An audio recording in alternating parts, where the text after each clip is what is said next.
unhappy people. So this is recording. So session number 4. Let's dive straight into it, guys. Just because there's more people here doesn't mean that you can't just kind of butt in and ask questions and put your hand up and stuff. All right. So everyone's got their printout. All good? Yep. Fantastic. Yep. Who managed to get themselves a calendar? A big one. Yep. Cool. Yep. Awesome. You might not need that tonight, but you'll need it if you're overthinking things tonight and you can't sleep. You'll start on it straight away. But if you have got it handy too, it's nice to use. We'll go through that whole what's happening with that too. Okay. Remember, at the end, we don't have heaps of time, so make sure you write down all of your questions and we'll cover it all. So tonight is about creating a 12-month marketing plan, which is really cool. To be honest, at Enhance, we kind of created a marketing plan every 3 to 6 months, never a 12-month. But now, knowing what I know, this is what I'll be doing, right? Like way early in the game, all right? But just before we go into it, I'm just going to do a little bit of a recap and a refresh because we've covered a lot. We've covered the fundamentals of marketing. That they realize that there's no blue pill, there's no easy way. Who's having fun with marketing? Who's slowly kind of like switching? Lauren, that was almost a hand up. Yeah, that was a hand up. Cool. Like when you start doing campaign and watching the numbers and emails come through, it's a bit exciting. It's pretty cool. All right. Who finds that they're getting out of invisible mode and into visible mode? They're starting to be seen. They're starting to get some traction. Now, a lot of people, this is just new, so don't think that you've just done one campaign and it did work or didn't work. The best part is just continuously being visible and seen. As I said, a lot of people don't know it's a good deal at the moment because they don't know who you are. So let's just continue to spruce it a bit more as well. We've gone through the buying cycle, creative marketing ideas, the pre-qualifying questions. Who started implementing the pre-qualifying questions before they do the marketing now? Lauren, how are you finding it? Yeah, really good. I used it for my Halloween competition when I had my free event. And I only asked 3 questions. And I can't believe how useful it was, to pick a winner and just to see where everybody's sort of thought process is. What were the questions? It was, when was the last time you had photos taken? So I did 3 to 6 months, 6 to 12, 1 to 3 years, or never. Yeah. The next question was what type of session you'd be interested in. So I did family, just the kids, maternity, newborn. Yep. And then how would you like to display your photos? And I did printed and framed canvas, premium quality album, or just the digitals. And I was really interested, out of 63 people that filled it out, only 9 ticked just the digitals. Yeah. So that was really good, really interested in that. There's a huge shift at the moment. I had a mini argument with a grandmaster photographer from the AIPP only last week. He's thinking that everyone's just going digitals only now and the industry is completely screwed because he's been around for 30 years. And it's not. They're doing a backflip on this stuff. Like, they really are.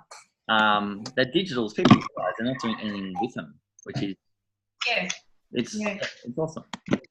Cool. We went through the gift voucher system, 1, 2, 3, 4. Is everyone pretty cool with that? Is anyone completely struggling and have got no idea where it's at? Anyone? Or is everyone pretty... Lauren, you're kind of borderline? Yeah, I'm okay. Oh, sorry. 2 Laurens. Oh, yeah, I got 2 Laurens. That's right. I'm going to call you Lolly. There's going to be Lauren's a Sanford, and I'll call you Lolly because I know that's your nickname. All right. So at the end of that would be cool. Yeah, we'll cover that at the end. Now, has anyone been game enough to keep up their forecasting. Yeah, Madison, how's it helping you? Yeah, it's been really good. I've like trying to think of some ways to be able to bring in leads. Like I've been able to think like, 4 weeks time, I haven't got very many, so I'll put through a marketing idea and get some leads in. That way I'm not going to be slow for that next couple of weeks. Yeah, perfect. Yeah, and that's exactly what it's designed for. Just that, even if you just did that part of it, like it's designed so you don't turn around and go, ah, shit, where is it? Has anybody else been filling it out? Anybody else? Because I can only see a few at the same time. Jump on in. No one else. Everyone's like, yeah, nah, I'm just going to sit on this. All right. You know what? Pretty empty. Yeah. You know what? You're big people. You're all adults. Most of you anyway. You know what? You be the judge of this if you want to do this or not. I can tell you now, it is going to change the way you look at your business forever. Yes, it's one more thing to do, but I can tell you what the difference that will make. All right. Knowing your numbers. Has everyone filled out this one yet? Yep. Did anyone get anything in particular, like jump out at them that were like, oh my goodness, now that I've done this, I realize that? I can't see everyone, so just feel free to jump in. With my packages, I just changed and I increased it by $400 based on like them buying albums and threw in a wall print. And I found that now everyone's going for that because they get the wall print and an album.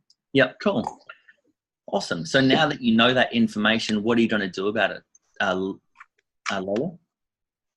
I'm going to probably start marketing that, but also I need to do a bit more education around that because these people were coming in solely on digitals and prints. Yep. But once they're in the studio, they're like, wow, I want that. Yeah, cool. So that's just, you just got to bridge that gap.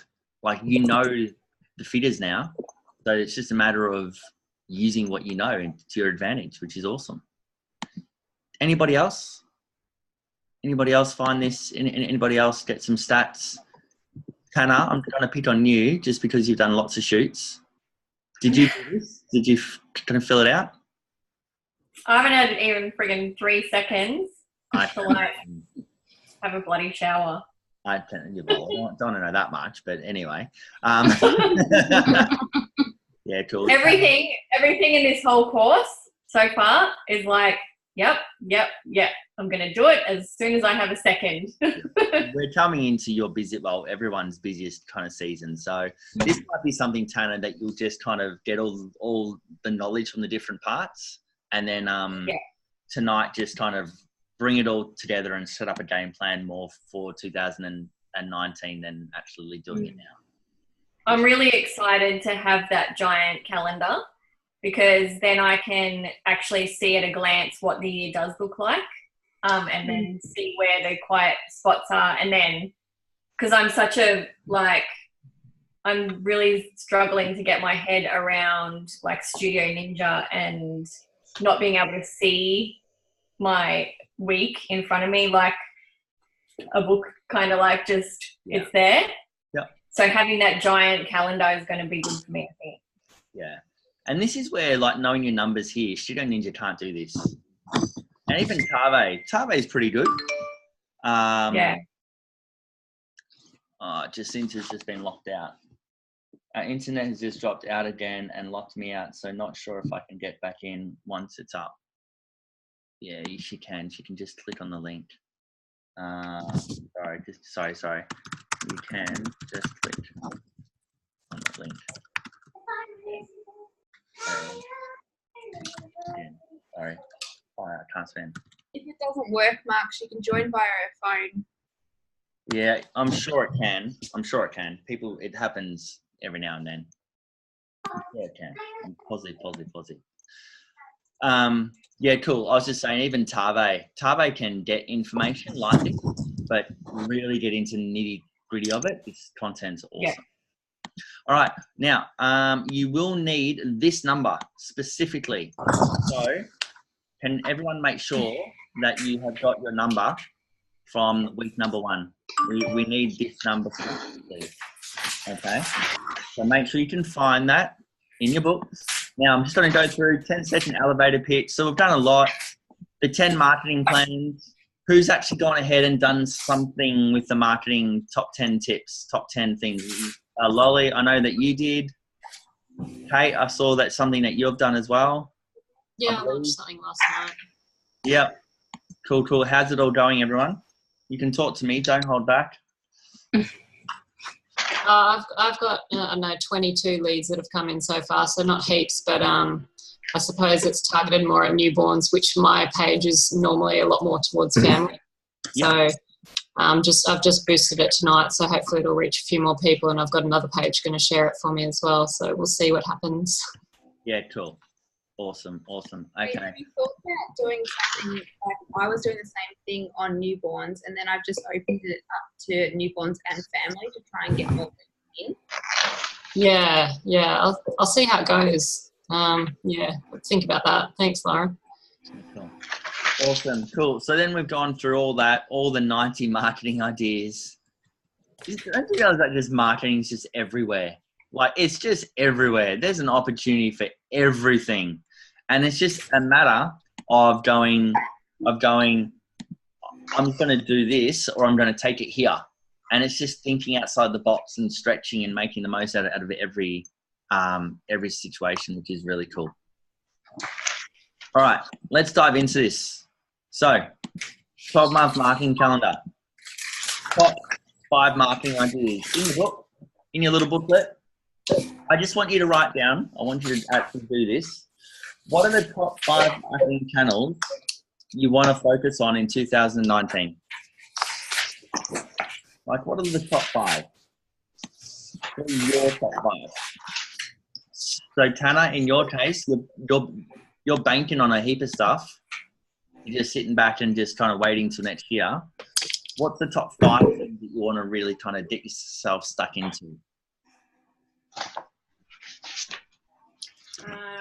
That's a good question, Mark. That's a good question. All right, I'll let you think about it. But I want you to write down your 5. If you've done 5, you can kind of pop your hand up. I'd love to hear what you did. Madison, you're either thinking staringly at the computer or you're already done your Mine's social media, obviously. Business partners, vouchers. I want to work on my website to make it more interactive, and I definitely want to work on my referral program because most of my clients have been referrals. Yeah, cool. What would be really good, Trish, for you is to do a then and now project. Just because you've been around for a bit kind of longer, you'll have that cycle of clients over, you know, how many years has it been now since you've been shooting? Between 8. 8 years, yeah. So you'll have that nice client cycle follow through now. So the then and now project's really great to get them back in the door.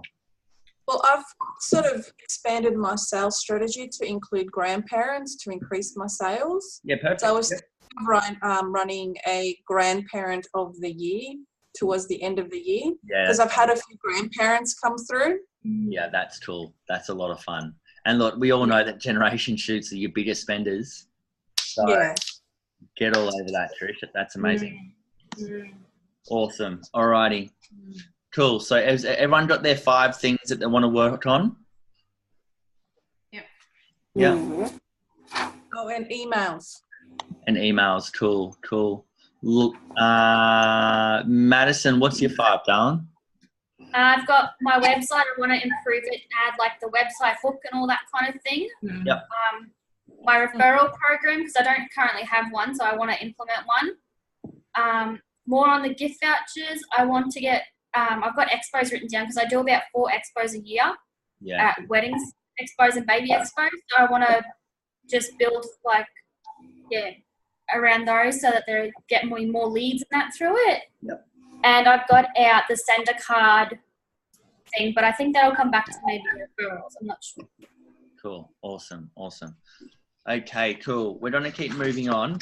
Now, remember those 90 marketing ideas, right? How I got you to write QW, Either it's a quick win. Where is it?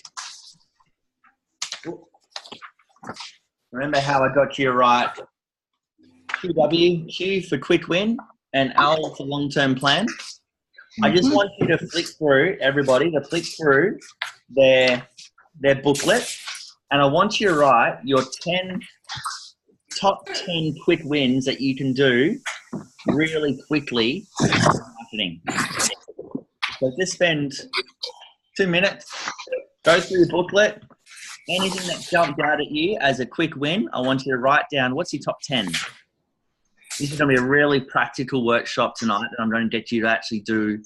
This booklet should be filled out by the time we're done, or pretty close to anyway.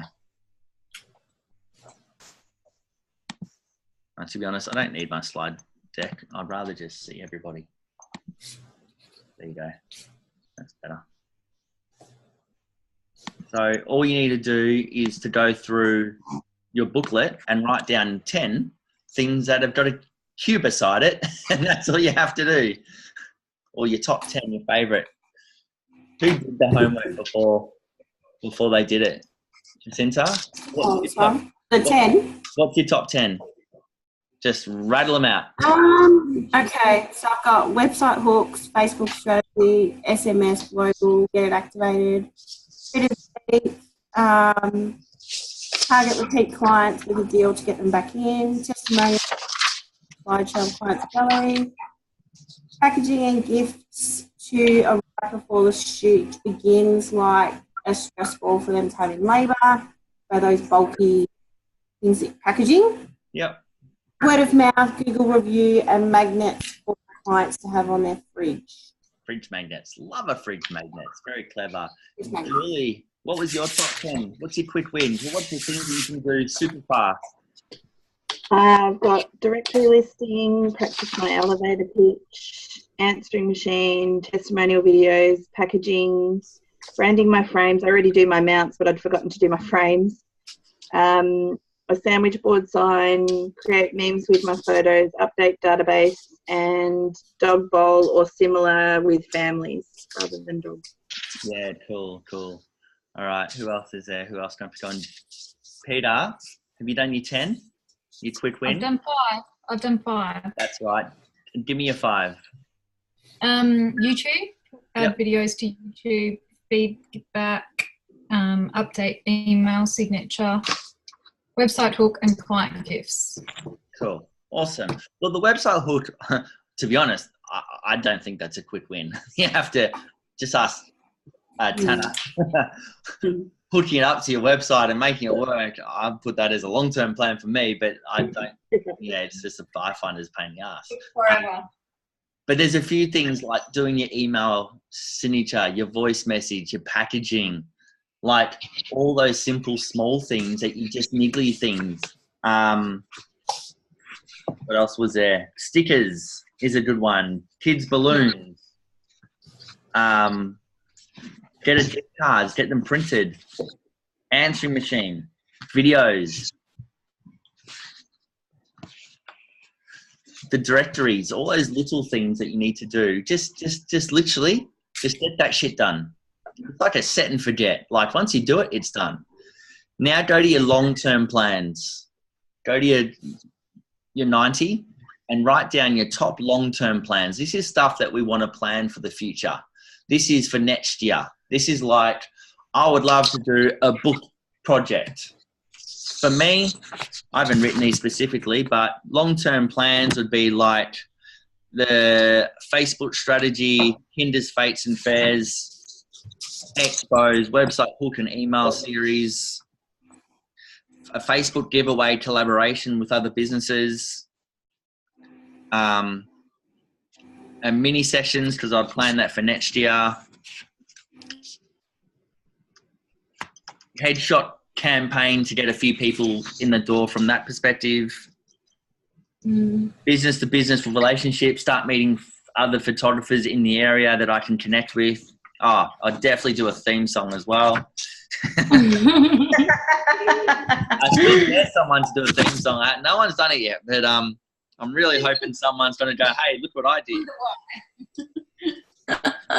Cool. Editorials would be one. Collaboration with other suppliers, joint ventures. Right. Who's got their 10? Who's got the 10? I've already, Jill, I'm going to go to you, Jill. No, you didn't. Oh, I've got so much to do.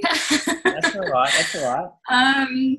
Basically, just revamp website, sort out SEO. I would like to try and get into some fairs, markets, that sort of thing. Yeah. Give away with other businesses, just try and do some sort of collaboration with some other small businesses that I know around my area. Yep. Headshots, because that's not something that I've ever really done, so I might look at doing something along those lines. Right. A lot of work around improving my website because it's shocking at the moment. All right. So, Kate, what's your long-term plans, Kate? I think I had my quick wins and long terms get mixed up, but anyway, just continuing with SEO, email series, collabs with other businesses, calendar marketing, past clients offers, and educational videos, I suppose, will take a bit more time. Yeah, cool. Awesome, cool. So there's a saying that, if you make a list, you're going to get some shit done. So now that we have a list of an idea with a bit of a plan, you fail to plan, you plan to fail. No, plan to. What's it? Yeah, you fail to plan, you plan to fail. So this is what we're doing, creating a plan. All right, we're going to get on to the fun part of the yearly calendar now. So we'll just read this out first. So it's like go to Officeworks and purchase a large whiteboard yearly calendar, aka the one behind me. All right. Mm-hmm. Now, what I'll get you to do, who's got a calendar in front of them that they can draw on and mark on and stuff? Yeah. Let's do this. Yeah. I'm not going to spend a heap of time, but let's do this. What I want you to do first, step number 1, mark off all of your personal events, your birthday, your kids' birthdays, anniversaries, national holidays, school terms. So what I did with mine, you can see, I might make this bigger so you can see it. All right. So what I'll do, I'm just going to put on speaker view, pin video. And I'm going to go spotlight video. Is that me? Yeah. Okay. So what I'm going to show you here. So can you guys see that okay? Yep, cool. Okay.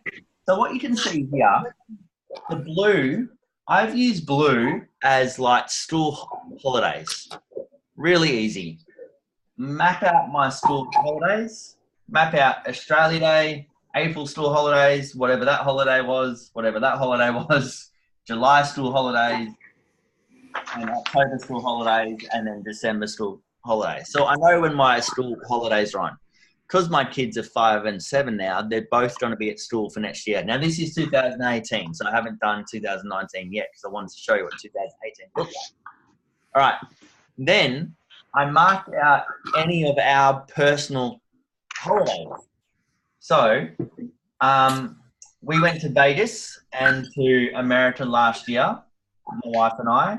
We did the Commonwealth Games in April.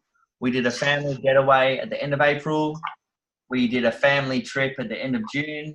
I went to Cambodia in July. We had friends staying with us in September, and then we're away in December. So I kind of know what my year's going to look like. So this is a really good way. If anyone heard the webinar from Katie and Jeremy, how they have 12 weeks off a year and they map out their year, then they work out their clients around their own holidays. So that's what I've done. I've pretty much done right. I can't do any work in July. I'm away for heaps of April and March. Then school holidays on. And then the red is like how I've written here, mark in any business marketing events the studio has. Fundraisers, expos, open days, street festivals, networking, educational conferences, and plan out. So I've done my Master Your Marketing course that I did in Brisbane, Melbourne, Sydney. I was in Vegas. We had the Queensland Appers. The Queensland AIPP Awards. I had a Gold Coast Style Post Click. We had the Celdex workshop in Melbourne, Celdex workshop in Sydney. Then I had a video that was due. Then the Melbourne Appers, another workshop, then the Baby Summit as well. So I've kind of know what's coming up, especially with the awards coming up. Like I know that those weeks leading up, there's a due date for the awards as well. So I need to make sure I've got all my printing done and all that kind of stuff done. All right. So before we've done any marketing, we've just kind of mapped out our year, right? We've just kind of mapped it out and went, this is what's happening this year. And then you kind of go, we need a holiday at some stage. Like, when are we going to fit this in for a holiday now? Now, we haven't had a big holiday. We haven't had a family holiday for the entire year. Yes, we've had 3 days here and 3 days there, but my wife and I went to Vegas without the kids. Yes. I went to Cambodia. So between May, June, we had a bit of a hissy fit. Well, I didn't, my wife did, but we needed a family holiday type thing. So that's why we booked out Bali, because our school finishes on the 29th of November. Yeah, freaking awesome. Nice. 8 weeks of school holidays, nightmare. Anyway, do you get that part? Yeah? Yep. Cool. So if you go, you know what? It's my anniversary on the 31st of March. I'm going to take that weekend off. It's my kid's birthday here. And then you might go, right, we want to go skiing. So I'm going to do a skiing holiday in, say, kind of June. And I want to go to here at this time. And I want to go there at that time. It also prevents you from working your ass off with no holidays. Because you look at your year in advance and go, we've got to get away at some stage. Because either you and your partner or your kids are going to go freaking mental. And if you don't have your family holidays booked in, your clients will work around it. Cool? Yep. Everyone good with that? Yep. Happy? Yep. Any questions about that? Okay. So from here, I'll use that in a second. Now, this is the planning part, right?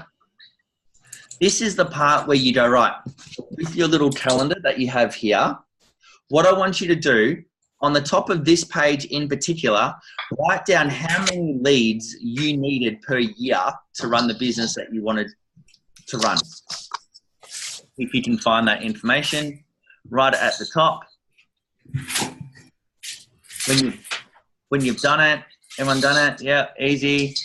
I'm going to quickly just read them all out. So I'm going to start with Trish. 324.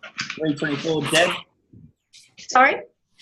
How many leads? I just want to do two shots a week, two So sessions a week. leads? Sorry? How many leads specifically? I haven't worked it out. Okay, you need to work out. Gina? I can't find a paper, but from memory, I had about 6:30. 630. And Madison? 7:20. Tanner? 6:10, I think it was. Lolly? No, she's done work out. Kate? 400. 400. Marlon? Whoop, there's no sound for you, Marlon. Whoop, that's a bit funny. That's all right. Kate Pite? Karen Pite, sorry. Sorry, Karen. Around 600 to 700. Yeah. Peter? 450. Perfect. Jill? 430. 430. Jacinta? 600. Okay. Lauren? I think I'm at 450, but I don't think that's right. That sounds okay. Yeah. That sounds about right. Yeah. Jill? I mean, Julie? 430. Sorry. Jill? 464. 464. Cool. So everyone's around that 400 to 600 mark, which is pretty normal. So we know how to adjust them. Increase your average order, increase your conversion rate. All right. Now, this is the master plan. When you're looking at your goals, you need to think about things like, right, let's start for January. January, the kids are at school holidays. So you're going to go back to work first week of February, second week of Feb. So we don't want to run a campaign on the second week of Feb, because by the time you get those leads in and you work them, it's the end of February. And by the time you put them in, it's like March or April. So I recommend kick off the year with a big marketing campaign to get yourself lots of leads and interest. Whether that's a collaboration, whether that's a giveaway, just something in that January time, something kicking off around the 14th, 15th, that will end around the 29th, the 30th, so that competition is ended and you've got hot leads ready to call when you get back into the office and when you get back off and running. All right? This is a part where I can't tell you exactly what to add in, because it's freaking how long's a piece of string kind of scenario. All right?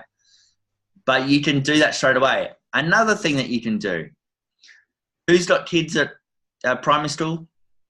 Yeah. Primary, kindergarten, yeah. Who's got kid or secondary, whatever? Who takes a photo of their kid on their first day of school? Yeah. Everybody. All right. Everyone else in the world.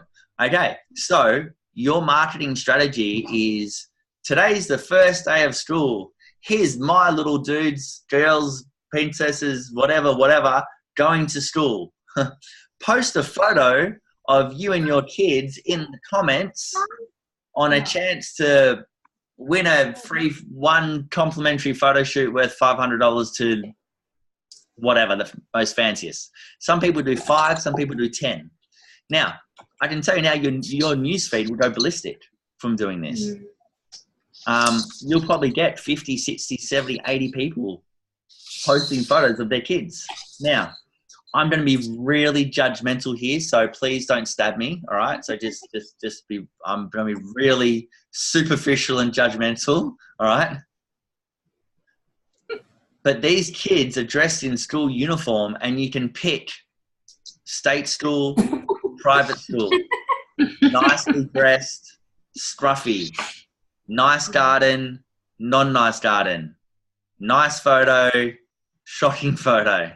Yes, I'm being totally judgmental, and yes, you can stab me, whatever, but I'm being totally real with you. I said this once at a workshop, and one lady went absolutely ballistic.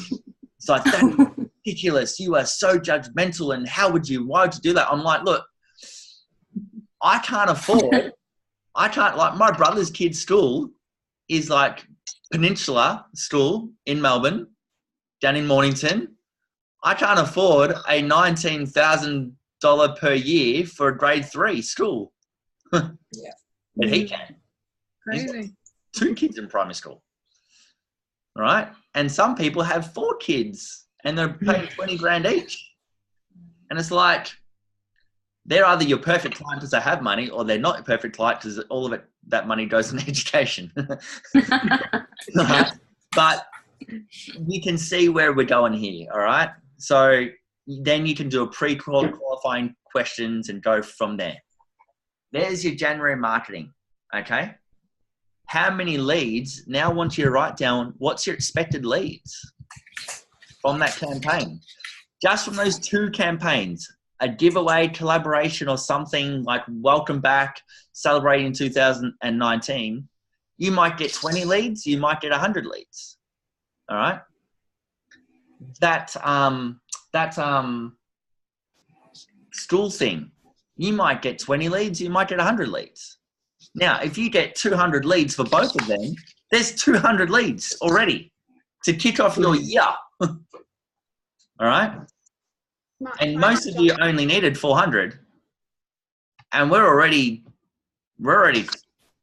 cracking through. All right. So what I want you to do is look at your quick wins and look at your long-term plans and start filling out in your diary. So February is kind of Valentine's Day. So target your couples, target your mums and daughters, target your generation shoots.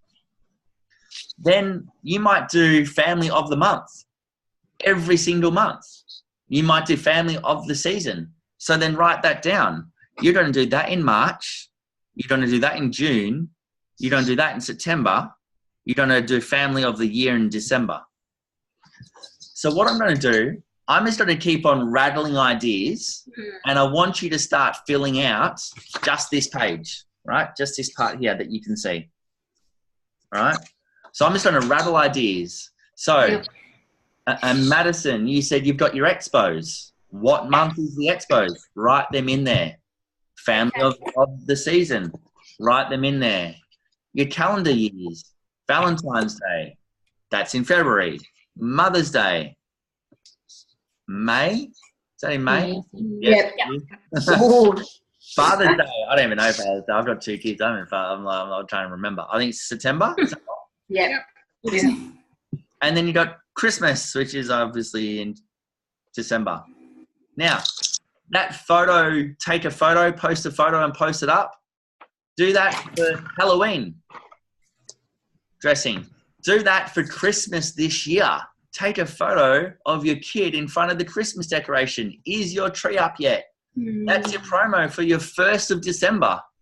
Now, you might not always be giving shit away, but this is just a really good conversation starter. Okay, Marlon, for Valentine's Day with your boudoir, you should be all over this stuff. Maybe don't get them to post photos of what they're doing on Valentine's Day. For everybody. You might do your expos. You might do a major giveaway. So let's say it's your birthday. Karen, when is your birthday? May. May. You might go, it's my birthday. I'm going to give away, I'm feeling jolly and happy, and I'm going to give away something because it's my birthday. Just an excuse. It's your kid's birthday. It's my kid's birthday, and I had nothing else for that month, so I'm going to do a special cake smash offer because it's a birthday thing. All right? You might find that I'm talking, and this monthly stuff, this is like big campaigns. This isn't like a referral program. This is like the then and now project. You should do a then and now project at least once a year. I recommend to do it June, July. It's the quietest kind of season, and it's the quickest, easiest way to reconnect with your clients, and also starts to warm them up for Christmas time as well. Okay. You might do headshots. You might do a big headshot campaign for January, February. Are you starting a new job in 2019? You know, shit like new year, new you. Get another headshot type thing. All right.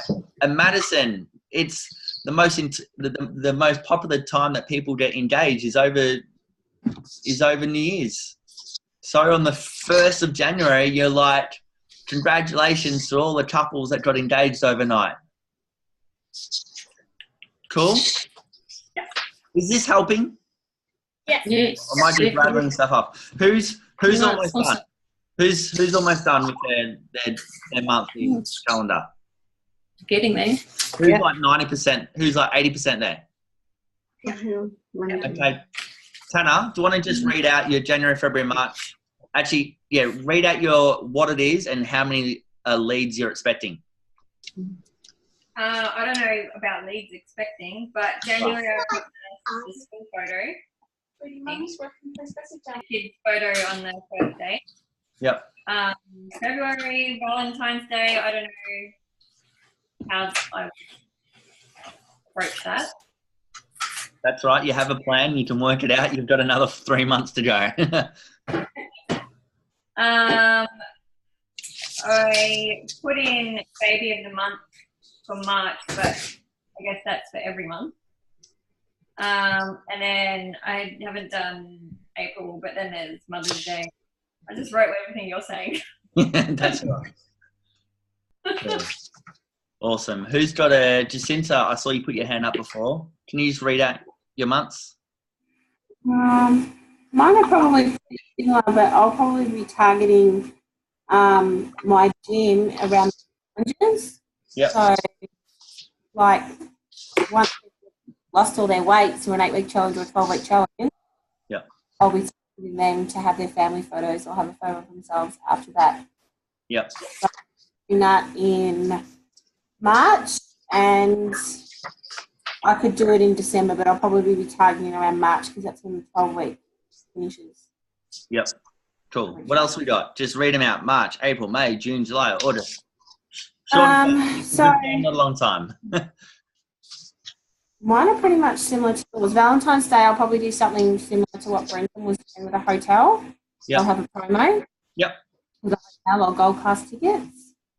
I'm going to try and do something in my local shopping centre in November, so it's around Christmas time. Yep. Perfect. Or even just target.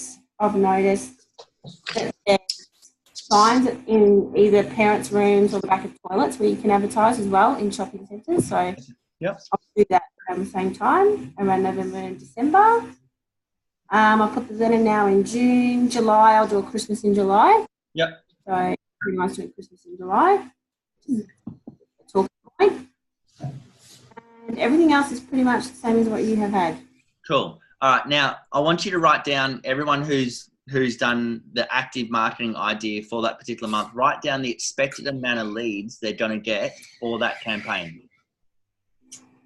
Just if you've done it before, you've got a good guess. So Karen, with the expos, you can just go to 500 leads per expo that you do. All right. I really quite pre-qualify them down so that I'm not. I usually get about 100. Yeah. Cool. And they a lot better. So, yeah. Awesome. All right. So write down how many expected leads. So does everyone get how the yearly marketing goes? So what we do, we're going to start kind of global. We're going to start really big, going, here's my year. These are my campaigns. I'm going to do one active marketing campaign every single month. And I'm going to mix it up between a giveaway and a family of the month and a then and now and a book project and just think, if you can't think of a campaign, think of a category. You might target grandparents. You might target cake smashers. You might target mums and daughters for Mother's Day. So you've got all these different ways to break it down. If you're not sure what to do, just go, who's my ideal client target market? I'm going to do something around that. So Lolly, in your case, you would go, my perfect client's a wall piece and an album. So I'm going to do a promotion that really specifically talks about that particular product and just do it for the 1 month. All right. Who's written down all the expected leads? Yep, cool. Okay, we're going to go from year to month. A successful studio will do between 3 to 7 marketing channels running at any one time. What are the marketing channels you can do on a monthly basis? This is just the shit that ticks over every single month. So every single month, you might do a family baby of the month or family of the month. You're going to do first birthday cards every single month. You're going to do your referral program with your clients every month. Peter, I know that you will do an email or an SEO bloggy, email-y campaign every single month because I get them and they're amazing. I love them. I just think they're the best things ever. You know, like, what are you going to do that religiously just ticking over the same thing every month? Every month you might choose a page on your website to SEO. Every month you might do that keyword planner, that SEO keyword planner that Kylie was talking about. You're going to pick one keyword and you're going to write a blog post or an article on that keyword just once every month. Oh, there's a baby. Okay, so I want you to write down what is the stuff that you can do every month. What's the stuff you can tick along with? Again, I'm just going to read some stuff out. Portrait parties you can do. Networking. You might go, I'm going to go to at least one networking event every month. And I'm going to mix it up between a woman's event and a photography networking event and a coffee catch up with something random. And I'm going to go to the Chamber of Commerce on one time. And I'm going to find a BNI another month. And every month, I'm just going to go to somewhere different because there's so many networking events. All right. You might do, what else is there? Anniversary cards. The thank you gift. You might connect with your corporate partners. I'd really recommend this. If you have, who's got corporate partnerships, third party, anything? Third party portal? Yeah, every single month. You should be seeing them once a month religiously. Just drop in, go for coffee, call them, phone call, email, say hi, just touch base with them every month and just go, how's it going? How's business? How's life? How's the family? Yes, I'm sucking up to you. It's awesome. I'm going to write one editorial every month. I'm just going to write a really cool article and I'm just going to email it to the database of random places and I want to see if someone jumps on it. Because you can submit interesting topics and social stuff to like a kind of like a Board Panda. Board Panda, who's heard of Board Panda? Board Panda is the Facebook group where you read when you're bored and it's always articles. All people are doing every day is posting articles into Board Panda, the website, and Board Panda's getting flooded with content every day. And then once or twice a day, they'll choose one or two stories and just post it. And all of a sudden, that one little stupid thing that you wrote has gone ballistic because it's been that interesting. Who saw the alien pregnancy shoot? Anyone see the alien pregnancy shoot? Trish, wasn't that just the weirdest freaking thing ever? That went absolutely ballistic. Just type it in if people are interested. Okay, have you got your 5? Has everyone got 5 monthly marketing things they're going to do every single month? Yes. Madison, go with your 5.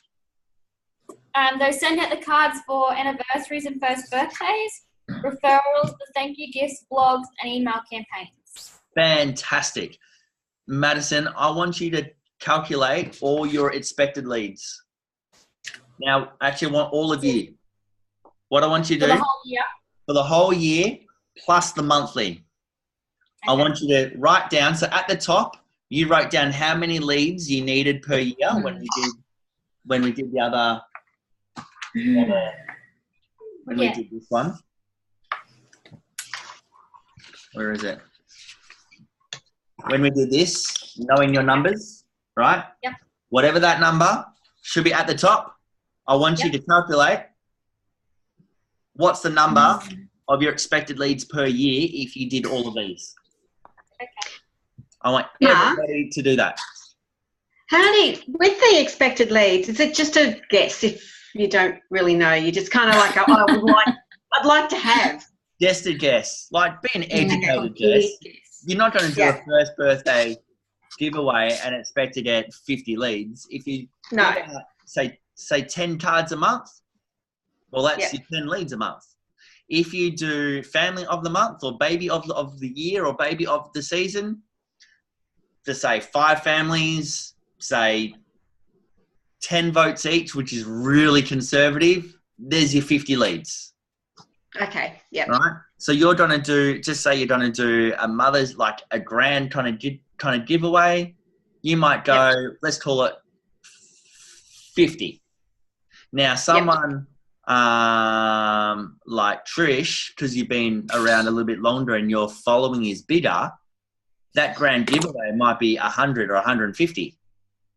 If you're someone like a Brenton and does a giveaway, that'll be like 600 leads. Yeah. So, Lolly, you're in a new area, so your giveaway might be like 20 or 30 or 40. You know what I mean? So, who's got a figure at the end? Who's calculating? Jacinta, how many is it? It's 40. 640. Now, remember these ones. Remember the bottom part. I didn't do those ones. Oh, you just did the top part. Yeah. Awesome. 640. So how many leads did you need per year? 600. Cool. So you're 40 over. Awesome. Exactly. I tried to go low with the leads because just working on the current one that's going now, that's got what, 35, 40 leads. I tried to keep them low and not estimate too high. Cool. So even if you do the bare minimum, no other marketing strategies, you just did those 12, you're on track to get the amount of leads that you need. Who else has got a number? Lauren. I haven't filled out all my months. There's a couple months missing, but I'm at about 370 and I need about 450. Awesome. Perfect. You're way on your way. Madison. I got 945 and I need 720. Perfect. So can you see? I don't know about you, but is anyone having a light bulb moment right now? Like, is anyone actually having let's just sit back. Let's just read. Madison, can you read that out again? 945. 945. And how many do you really need? 720. 720.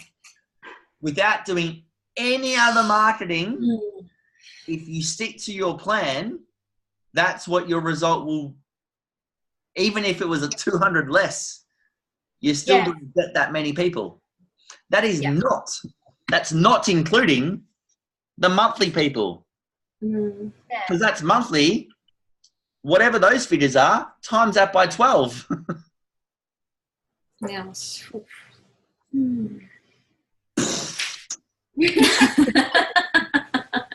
Isn't this fun?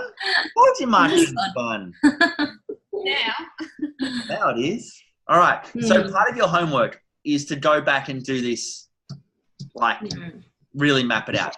But do you get the idea so far? Do you get it is simple math. You run the campaigns, you get what you expected. They're the amount of leads you need to get per year, that's per month, and to get the business that you want to have. Let's keep having some fun with this, and let's do the weekly marketing planner. Wow. Right? Now, what I want you to do is set up your week for the win and block out your diary for marketing planning, and preparation on the first few hours of your working week. Now, depends on where you're at. This is either before you edit your photos or after you edit your photos. This is not I'll do this on Friday afternoon at 2 o'clock for 2 hours. This is like a Monday morning. Like you might spend the first half of the Monday just kind of administratively getting your head in the game, right?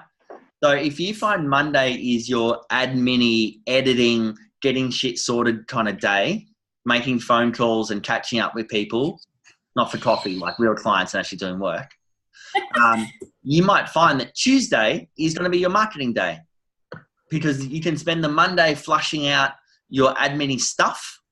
So you can go, Tuesday is my day that I'm going to get shit done. Or Wednesday is my day that I'm going to just focus on it. Okay? So then fill out your forecasting template and database so you know your numbers for the week you just had. Follow up on any marketing and content creation that you need. Your Facebook content rules: 80% excite, delight, entertain, and inspire your clients. 20% sales message. Choose one extra area, one extra marketing item that you can do in your overall kind of plan. Just one extra thing. What that one thing might be, you could do like a Russian roulette and go flick, flick, flick, flick, flick, and stop. Oh, I might look at selling gift cards at some local small businesses. If you feel like living on the edge. You know what I mean? Like you might go, oh, I might update my database and do and kind of clean it up a bit. And I might go through and see if I've missed any leads or anything. Right? So Tanner, especially if you're new to a CRM and you're kind of just wanting to keep it clean, you might go every week, I'm just going to spend 5 minutes just making sure that it's working okay. You might put in a automation. You might just do one automation a month that you're just going to do in one automation in your CRM that's going to make your job a little bit easier or something like that. All right. I want you to spend 5 minutes in a week to shoot for the stars. What that means is just go for a big fish. Go for the biggest thing that is most so unrealistic that if they said yes, you'd be shocked. Like you might find what that might look like to you. You might find an influencer in your area. Does anyone not know what an influencer is? So influencers like a social media influencer, a big business person. It's pretty much like if I can get to that person, that's going to open the floodgates for other things. You might flick them an email. Heaven forbid, you might even just call them.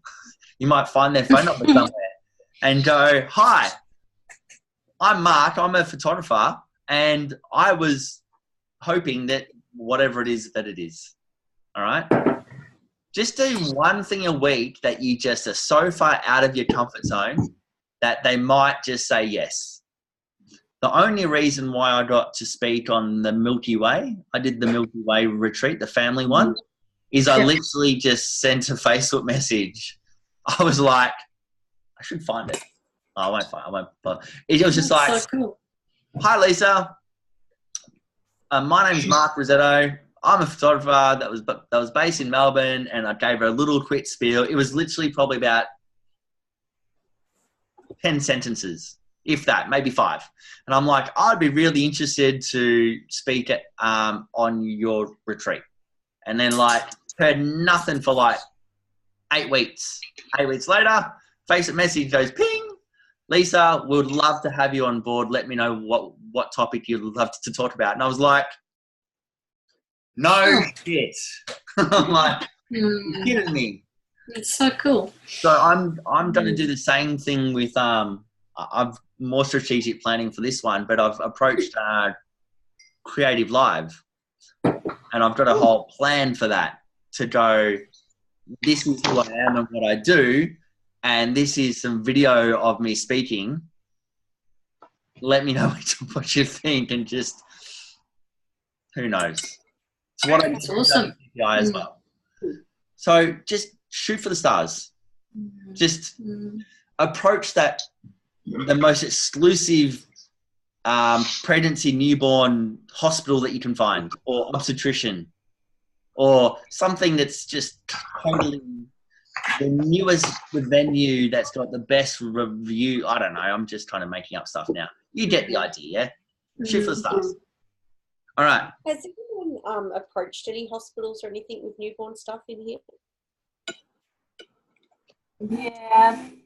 My obstetrician wanted me to put my images up in the Francis Perrin Royal Women's, but there's a contract out apparently which said I couldn't break, but he was hoping that we could break because he thinks that the images in the hospital are absolutely terrible.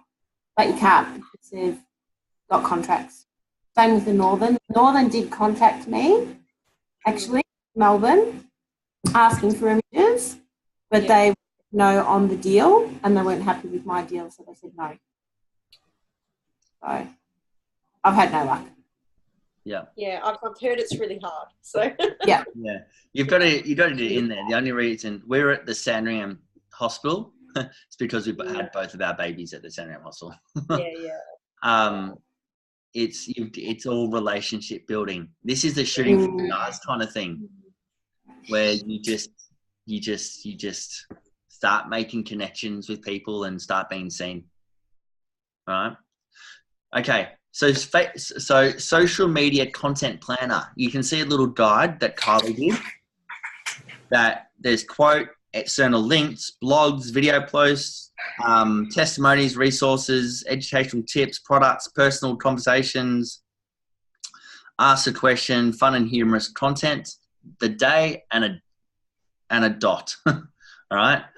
I'm going to quickly show you someone else's from another workshop I did for Master Marketing, who did virtually the same thing. Can you see that on my screen? Yeah. One, the BTS product baby blog testimony. Can you see that? Yep. Cool. Okay. Yeah, this was hers. She's like, I can't do 3 posts a day. I'm just gonna do 1 post a day. And she did behind the scenes on a Wednesday, product on Thursday, and it was just literally pretty much. This is just a like a carousel, goes round and round in circles. So she'll do behind the scenes, then a product, then a baby, then a blog, then testimonial, then something personal, and choose a favorite, then a baby, then she'll go live before and after. So that she planned for her content every month. Really basic.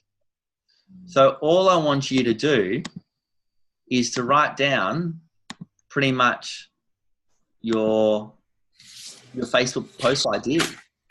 Now, if you're not sure on what there is, can you guys see that as well? Yeah. Yep. There's 75 ideas. Well, not 75. Oh, no. But it's like someone. All right, so that's one, and the other one, and the other one, the other ones are the continued ones here. I got this from someone in America. There's some of it's a bit weird, but there's so much stuff. Now, remember week 1, we wrote our list on this stuff. We wrote down a lot of these. So I'm going to leave you with this to do. This is part of your homework. You don't need to worry about this now. All right. This is all recorded. So I've left these up for a long time on purpose. Right. So plan your social media. So if you have like similar to your monthly and yearly and monthly plan, if you plan at least 1 post, and you can schedule 1 post with Buffer or a Later or Hootsuite or whatever program you want to use, just plan for 1 post a day and then just add other shit as it comes into your head on that day. If you find something cool, you just post it. If you find something else fun, then you just post it. But you've got at least 1 post that you do every single day. Is that okay? Yep. That way you're not posting baby, baby, baby, family, family, baby, baby pose, baby. It's like, we get it. Like, it's boring now. Like, you're a good photographer. Can you show me something else? Can you show me some personality? All right. Cool. Can you do that one for me? Yep. Yep. Awesome. Yep. Easy. Okay. Then we turn the page and we go to daily marketing. Daily. Take the first part of your day to set yourself up for the win. Just do that anyway. Like, make sure, start of your day, whatever time that looks like to you. What's my to-do list? What do I have to follow up on? Who do I have to talk to? What shoots am I doing? What does my day even look like? Right? Follow up on any marketing and content creation. The main part with daily is any hot news kind of topics, right? Now, I did one the other day about the newspaper article with the baby posing for an academy thing. Now, the shit part about that is I posted that, then 2 hours later, I did a phone call from my sister-in-law saying that she's in hospital. And I'm like, I can't take this down. And then all of a sudden, there's lots of chatter, and I'm like, I can't even look at this. So I come like, Kylie, Kylie, I'm calling for backup. I need your help. And then we turned off commenting because I thought, you know what? I'm going to explain this tomorrow for the group of why I turned it off. But that was purely it. It wasn't because of the conversation. The conversation was fantastic. There's lots of really positive things, and there's lots of things that weren't so positive, and there's a few pissed off people, and there's a few kind people, and everyone played nicely, I thought, quite well. But that's a hot topic. Yep. Interesting conversation. So again, like what you might find very soon is because it's getting quite warm, well, in Queensland anyway, is there will be an article sometime soon about leaving babies in cars. Or a child in car. There will be an article in the next 2 weeks of some story of someone leaving a child in a car and breaking in, or professors talking about the heat and rise and fall of a car. Just grab that shit, cut and paste it, and post it again. Because it's just a hot kind of topic. Get it? Hot topic, and it's cars. What's the long road? I think you're too tired. I think you're overtired. Yeah, I didn't even know that. That was awesome. You get the idea, yeah? You get the idea. Like when you saw that, the baby with the freaking the pregnancy alien thing. It's just a random topic that some people are talking about. The zombie baby with the zombie brain, the birthday cake smash. Like I'm surprised that wasn't seen more over Halloween as well. All right. Even I did it the other day with our group. What was it? Movember. I was like, oh, second of November, because I was talking about it with someone else, and I'm like, oh, it's Movember. What are you doing for Movember? And it's trying to like start conversations. Be conversation starters. Yep. It's actually really interesting. Going off kind of topic slightly here, it's really interesting who posts what in what Facebook group. Do you realize that? Like there's a lot of people who are in lots of the same groups. You've got the med rise to the top, med bit and rise to the top. You've got the $1 million photographer. You've got Fuel Your Photos. You've got IPS Mastermind. All this stuff. Photo BizX, and it's interesting who posts what on what page and what response people get. And think about that about your own pages. Like encourage your clients to post stuff on your page as well, because that will give them content. That will give you content of their stuff that they're already interested in. And if one person is interested in it, you'd think that a few people are. So open your page to be like a community page as well, to go, hey, does anyone have any cool topics or articles they want to share? And there's a lot of people who, especially bloggers and stuff, like blogging people and video loggers and bloggers, and everyone's got an opinion on something these days. They want to share it in spots. You know, when people come into your space, you become that kind of expert that they want to share it on your pages. So I encourage you just to think outside the box a bit. All right? Cool. So as a daily thing, think daily about your marketing. Just think about opportunities. Doesn't mean that you have to spend 4 hours a day on marketing, but if something comes up on the news feed or your article, or you're having a conversation with a parent, you know what? I can do a poll about that. I could ask a question about that. Like, who saw Natasha Marsh do a photo shoot with a snake and a baby? The snake wasn't around the baby. It was obviously two different shots, composites together. But anyway, there was a snake in the studio, and the snake is like 20 years old. That could be a real bizarre conversation starter of, you know, before you had your kids, what pet have you know, what was your first baby? People have snakes, and snakes live for like 30 years or something stupid like that. So anyway, just a random thing. Cool. Are you with me? Yeah. Does that make sense? Yeah. Are you seeing how things are tying together now? Yes. Yep. Yeah? Okay. Let me have a look at where I'm at. All right. So this is my big question for you. And Lauren has left the building. This is my big question for you. This is like the big question. Do you have the right marketing channels to create the amount of leads you need to run your business? Now, And Madison, if I was to ask you, what would you say? Yes. Yeah. How good does that feel? Good. Yeah.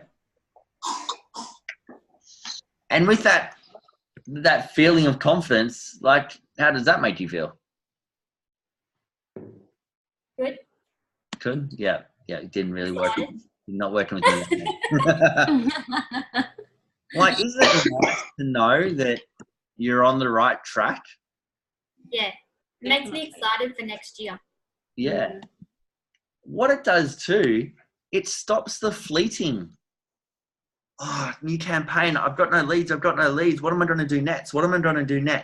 All right. So I wasn't tracking my numbers. I've realized that I've been so busy in the last 2 months, been flat out. How many times have you heard? Oh, I hear it all the time. The start of the year, I was so busy. I didn't have time to do any marketing, and now I've got no work. I hear it all the time. The conversation I have with clients all the time, because you get so busy being busy. And Tanner, I'll challenge you with this one as well.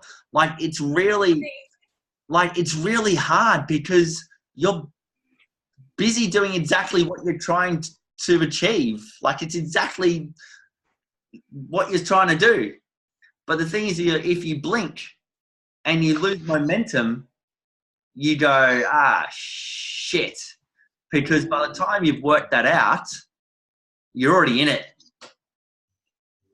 If you haven't done your marketing campaign for November, December to get you clients for January, February, and March, you are going to be in a world of hurt and trouble. Do not start your marketing in December for next year. What's the most common thing that you're going to hear when you start speaking to people in December? We have no money. Got no money. Can't afford it. It's Christmas. Call me after Christmas. Yeah. Then January comes and you call them on the 2nd, 6th, 5th, 10th, 14th. What do you get then? Wait till the kids go back. Wait till kids go back to school. So then you're not calling to what? 2nd to the 5th to the 10th of kind of February. And then they go, oh, we're booked out for the next 5-6 weeks. What's your availability in April? And then you're in a world of hurt because between January, February, March, you are just crickets. There's no work at all. So this is where you really need to plan now. Like Jacinta, I know we were speaking on the phone the other day. Like, do your marketing campaign for now, for December, so when you do hit next year, you've already got leads ready to go. Even do something for New Year's, people. New Year's. Do a New Year, New You. If you're looking for a headshot, because most business professionals will go back to work anywhere between the 5th and the 13th or 14th of January. They might have lost weight. They might have been feeling good. Might have got a haircut. Might have got a suntan. You know what I mean? Then your headshot. You know, start the year fresh type thing. So, Mark, can I ask a question? If I was to do something with families whose kids are going away to uni, sort of that's end of February, March, are you saying to do that now in December? I'd be, February, March is different. I'd be doing that somewhere in kind of January. Early Jan. Yeah, I'll be like, do you know what we call them? Last chance shoots. Yeah.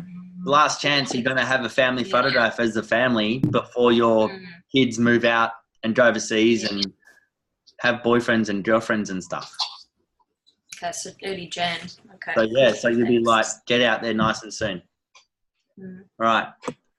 So in terms of the 12-month marketing plan, I'm going to wrap this little part up. I want you to, I'm just going to go back on I don't need to, not so much. In your calendar, I'll put it here so I can spotlight the video. All right. So this is how it goes. I'm going to summarize everything I've just kind of spoken about. This is why these big calendars are good, because like you said, it's a visual thing. Color code it, put stickers on it. I don't know, do whatever you need to do to make it look pretty, right? But mark out your personal events first. Your holidays, your anniversaries, your kid's birthday. Mark out your school year and your holidays. Add in your Halloween. Add in St. Pat's Day if St. Pat's Day is important to you. There's a whole list at the back of your folder here. The dates might be different actually because it's sometimes they're the same. You know what we used to do for when we're based in Melbourne. So Karen, when we're based in Melbourne, when we did the Grand Prix, Enhanced Studios is right on Albert Park now. So we had the same photo that we posted I took years ago of a boy in a race car saying the Grand Prix is this a weekend, the studio's closed for 4 days type thing. So you can use your calendars of your dates to use some photos. Anyway, so you've got your year planned out, your holidays are planned out. Then use a sticky tab if you need to and put it at the bottom of every single month, right? That's that marketing campaign for that month. That's that marketing campaign for that month. That's that marketing campaign for that month. So you will always know what's coming up in the future when you look at the bottom or up the top, wherever you want to put it. These are the campaigns. These are the major campaigns, not the referrals and the basic stuff, but big campaigns that you're doing every month. Then from there, use your sheets to do your smaller monthly, your weeklies and things. But you'll be able to kind of map out and go, well, I'm unavailable all of July. So there's no point doing a promo at the start of June because by the time I get the lead, it's going to be the middle of June. By the time I call them, they'll want to book in for the school holidays and I'm not even around. So why don't I do a campaign that starts just before I go? So when I'm on my cruise, I don't know, I've never been on a cruise. I feel like I'm on a cruise. When I'm on my cruise, so 3 or 4 days before my cruise, I'm going to start the campaign. I'm going to track it. I'm going to make sure it's working okay and all the emails are working. I'm going to be away for, let's call it a 10-day cruise. And then I'm going to finish the campaign 2 days after I get back. So that means I can give it a final push. I can schedule all of my posts. And when I come back, I've got a shitload of leads that I can get off and start working straight away. Can you see how mapping out your year can help you do that? Yeah. Is that cool? Yep. You like it? Yeah. Yeah, I do. You're all very quiet tonight. Maybe we should have got that wine. We're absorbing what you're saying. Okay, cool. All right. So, who else did the expected numbers? Did anyone fill out? I'm going to finish with this. Who else did the expected amount of leads per year? Julie, I saw you put your hand up before. How many do you? How many? What's your expected amount of leads from your monthly? Did anyone else kind of work it out? From all of them or just the monthly? Let's just go the monthly. I had 100. 100? How many leads do you need? 450. Okay, so you're in trouble, aren't you? Yeah. Yeah, this is the other side of it, where you look at it and you're like, oh shit. Well, you're like, okay, so what's the solution here, Julie? Well, that's what I need to talk to you about because I did my Facebook strategy last week and got nothing. Yeah, you got crickets, didn't you? Yeah. Isn't that funny? Some people it goes ballistic and other people it just crickets. Yeah, I boosted it and everything and just got nothing. Yeah. Well, then it's a really good kind of a sign where you need to try something else or find what you did do.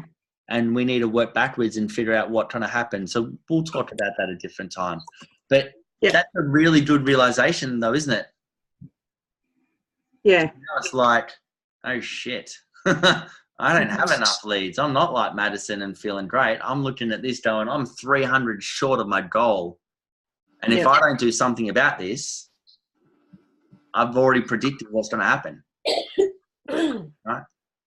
Who's got enough leads? Who worked out? Who's got enough leads of, if they stick to the plan, how many leads that you'll get? Yeah? Yep. Cool. Awesome. Who doesn't have enough leads and is looking at it going, I'm in trouble? Yeah. Lauren, it's hard for you because you're in a new space as well. So we need to look at a few things here. A, come up with other campaigns or kind of double the amount of marketing that you're doing to get so much more volume and do lots of passive and active marketing to be seen and get out there.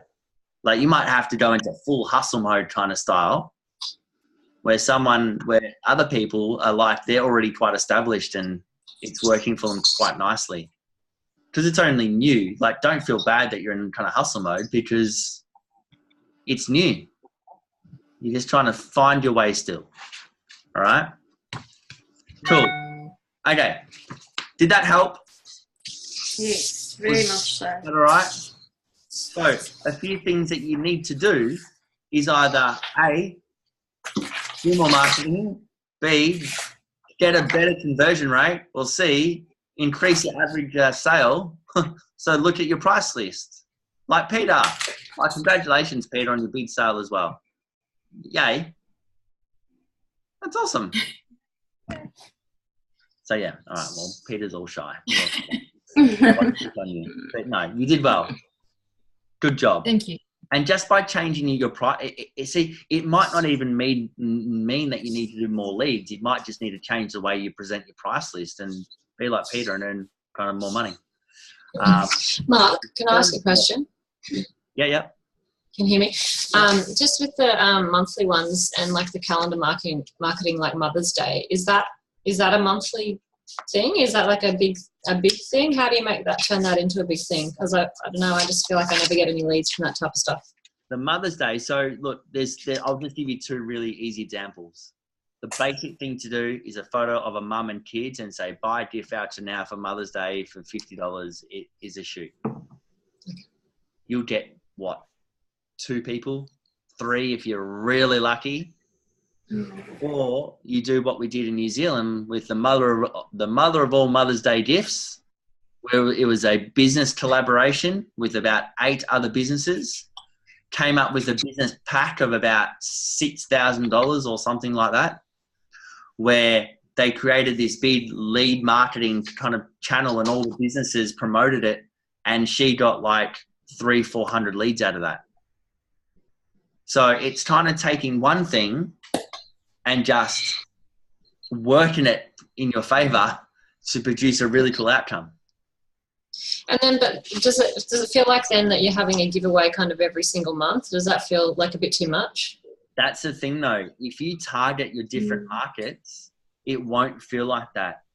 If you're always newborn giveaway, newborn giveaway, newborn giveaway, newborn giveaway, yeah, you're totally going to burn people out. Yeah. But if you're going to be at an expo for 1 month, baby of the month, baby of the season for another month, the mother of all kind of Mother's Day gifts with a group of companies for 1 month, and then the month after that, you're going to target generation shoots. And the month after that, you're going to target headshots and businesses and third parties. And then the month after that, you're going to target fundraisers and that side of things. So it's always changing and evolving. You can't target the same place every month. Lauren? When you say target, is that that's not necessarily give away that. Is that what you mean? Like, sorry, you're breaking up, Lauren. Can you just lean forward? Yeah. So when you say you're going to target whatever generations or whoever, yep. When you say targeting, is that not necessarily a giveaway here or a competition there? Is it getting them just creative in what the offer is, I suppose? Yeah, pretty much. Yep. Yeah. Yep. it's just getting really creative. You've just got to start thinking outside the box. You can't just be promoting the same gift voucher 1, same gift voucher 2, Mother's Day, Father's Day, Christmas, and the same thing. Like a really easy one. For Christmas, a few years back, my little boy was only 2. Freaking love Kinder Surprises. I don't know why. Did your kids ever watch that YouTube of just people opening eggs? The weirdest thing in the world. It is literally just a whole lot of eggs and a hand picks it up, unravels it, breaks it, opens up the toys, puts it on a stand. Next egg, pick it up, like weird, like, and it's had like 6 million views. It's just weird. Those kids make a crap ton of money. Oh, it's ridiculous. Anyway, so I did the Kinder Surprise of Christmas gifts. Something for the family, 12 by 12 inch 12 by 12 inch canvas. Something to, what was it? Something for the family, something for the grandparents. So 2 complimentary 8 by 10s in a mat, and something to share, which was 24 cards, Christmas cards. So it's the same photo over canvas, 2 8 by 10s, and 24 cards. I thought Kinder Surprise. So I went, that'll do. And we sold maybe 5 of those, but with an average of 1,500 back then, long time ago. Like that's still, that's still $8,000 on one simple kind of promotion. Yeah. So yeah, it's exactly that. It is like, how creative can you be to come up with random shit all the time? Yeah. Yeah. Okay. I'm swearing a lot tonight. I'm really sorry. It's just like you just got to come up with stuff. It's just stuff. It's like that slide I had. It's just like, how many ways can you come up with creative ideas? Look at the giveaway for the Melbourne show, and then Kate did the giveaway for the Adelaide show, and then Karina did the giveaway for the Luna Park. Oh, perfect example. Not so perfect because the person's in the room, but Jacinta. Oh, yeah. Like, you did the giveaway for the Melbourne show, didn't you? Yeah, but I got nothing. Exactly. Like, no leads at all. Exactly. Nothing. And this is the interesting part. Isn't that interesting, though? Isn't that bizarre? That it is exactly the same giveaway, and all you did was use it in a different way, and you get crickets, and they get 500 leads. Yeah. And the only thing was to fill everybody else in, and Jacinta, correct me if I'm wrong, is if you buy a gift voucher, you got tickets to the Melbourne show. Was that right, or something? Yeah, I think it was if they booked a session in or something like that. If they got a family. Yeah. And it's one of those where other people did no shoot. It was just win a competition to 2 tickets to the Melbourne show, and they got freaking 1,000 leads. Oh, Brenton. Like, yeah, and then they just get nurtured and put through the email series and sequence and stuff, and it's just like, you did exactly the same but different. But it wasn't free. Yeah, it wasn't free, and he wasn't free. Really nurtured and worked the clients. So this is the part where, there's so much going on. You just got to take these ideas. Cool. All right, are you guys okay to move on with the 12-month marketing plan? Do you think you can write one? Yeah. I think you're happy. Yep, you can write one. You're pretty cool. That's right. Tana, you're not happy. I'm going to outsource this shit. You're going to outsource this. All right. Of course you are. Now, Tana, if you're going to outsource it, my biggest advice for you, as much as you don't, you can outsource this other advice I'm going to give you. Outsource someone to put your data into the red spreadsheet. And outsource that as well. Now, the only reason why I'm saying it, if you outsource it to someone, they don't know what you know. They don't know your ideal clients and the way you talk to people and the photography industry, because this is a very unique industry, as you're all totally aware of. All right. Yeah. So if you're going to outsource it, but give them some freaking stats to work with. My ideal client is this. This is how much we make per these clients. These are not my ideal clients. I don't want to attract these people. I want to attract these people. And the reason why I want to attract these people, because I know by my numbers and my stats that I'm going to get the best results if I do that. But these people, generations and adult kids, if someone's doing family, are the hardest people to get in. So we need clever marketing and strategies at a time of year to get these people in before they go to uni. Ain't that right, Jill? Yeah. So if you're going to outsource it with some knowledge behind it too. All right? Cool. Okay. So. Can I ask a question? Yep. Yeah. I don't know if Tanner finds this as well, but I struggle a little bit with the ideas because I photograph mainly newborns and babies. Like, so for instance, when you say do a Valentine's Day promotion where a couple can win a shoot, it's not really what I shoot. Yeah. Yeah, and same as like the generation type things, like it's not really what I shoot. So I don't, Yeah. And I find that we have less ideas to work with. Yeah. But around that time, couples are also, oh, it's Valentine's Day, maybe we should start planning for a baby. So I know sort of newborn season starts around August, September, because you've got the Christmas babies, the New Year's babies, and the Valentine's babies. So I know I need to start advertising sort of around that time, because if they're not pregnant yet, they're going to start trying to be pregnant. So I can then start preparing for, you know, do you want a new maternity shoot? So I can start booking in those leads fairly early on as well. And then the other part, Peter, is like you need to be where pregnant people are. So whether it's Pilates classes for pregnant people, the water aerobics for pregnant people, obstetricians, hospitals, the boutique stores for babies and pregnant people. Yeah, it's really hard here in Tasmania because there's like one or two of those, like there's two main hospitals and like they're already covered type thing. So yeah, that's a bit of a struggle too here. But you know that I know. You could play on love though for Valentine's Day, like for babies. You could still have a play on the word love. Yeah. Yeah. And you know what I know. struggle with? Yeah.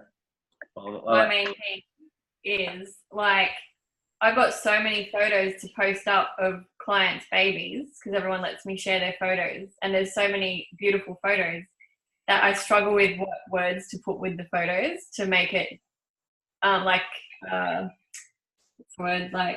entertaining. Yeah. And this is exactly the part where I'm saying sometimes it's boring because it's just photos of babies. So this is where you need that more creative content to be posting. So the baby photos are just baby photos where you tag the families in and stuff. So maybe, just maybe, you, in your pre-shoot questionnaire of some description, you add like, what is it that you love about your baby the most? Or what's some precious words? Or what would you tell your baby when it was 18, or I don't know, get creative with that so that they'll give you the written content and you put those words with the baby photos. Yeah. So you can so then you don't have to come up with the content. So therefore the quote is actually from the family rather than you going, such a beautiful baby, the colors are so nice, he slept so lovely, blah, blah, blah. Yeah. So it's kind of like, but getting parents in the first 2 weeks of their baby's life to do anything other than text message respond to you going, yes, we'll be there, is kind of hard. Well, that's what I'm saying. That's why you do it in the pre-shoot, so before the baby's born. So it'll be done when she's kind of pregnant, hopefully on maternity leave, and hopefully chilling out, hopefully, or if they've booked when they're 20 weeks or 30 weeks, and you go, what are you looking forward to most when your baby arrives? You know, in 25 words or less, what are you looking forward to most when your baby arrives? You know, I can't wait to finally meet my little man, and he's such a cherished, I don't know, I'm just. Oh. That could actually be a thing you do at the session while they're sitting there. You have a little piece of paper and just let them kind of write a love letter to their baby. Exactly. See, look at you go. You're all over this. Perfect. Right. Where it's just 9:05 and I'm done, 25 minutes left. I want to just finish off these little parts here. All right. What I want you to do, I want you to bring up your little wheel. This wheel. Who's ever done this with me? Oh yeah, I did. Jill, Lauren. Yeah. Which is interesting because, okay, so what this wheel is, this is the 8 steps to the ultimate client experience. Because we all know that just by taking pretty photos doesn't get you the work. We all know that just because you're a brilliant photographer doesn't mean that you're fully booked out. Then the other way, you might be a mediocre photographer, or we see mediocre photographers out there and they're fully booked. And it just pisses you off because it's like their work is very average, and how did they get all the bookings in? It's because they're really good marketers and people, and they just talk the talk and walk the walk. All right. So what I've done, I'm going to break this down to 8 different areas. Now this class, this itself is my 4-hour class that I'm doing in the UK. So we're going to do it in like 10 minutes to give you the overview, just to get the general gist of it. So what I want you to see is that the middle circle is a 0. You are 0 satisfied in that area of your business. And the outside is a 10. 10 is you are rocking this area of your business. It is perfect, and I can't think of anything else to fix. All I want you to do is, when I share my screen, is with your little wheel, is I want you to mark on the circle of where you rate yourself and your business. All right. So if we're talking about environment, don't change anything yet. All I want you to do is either draw a line like that, or you can do a dot of where you think it is. Okay. I'm going to just read out some stuff. Well, not read out. I'm just going to make up some stuff. And I want you to give yourself a score out of 10 of where you rate yourself for the client experience. All right. So I want to see all your faces again. So environment.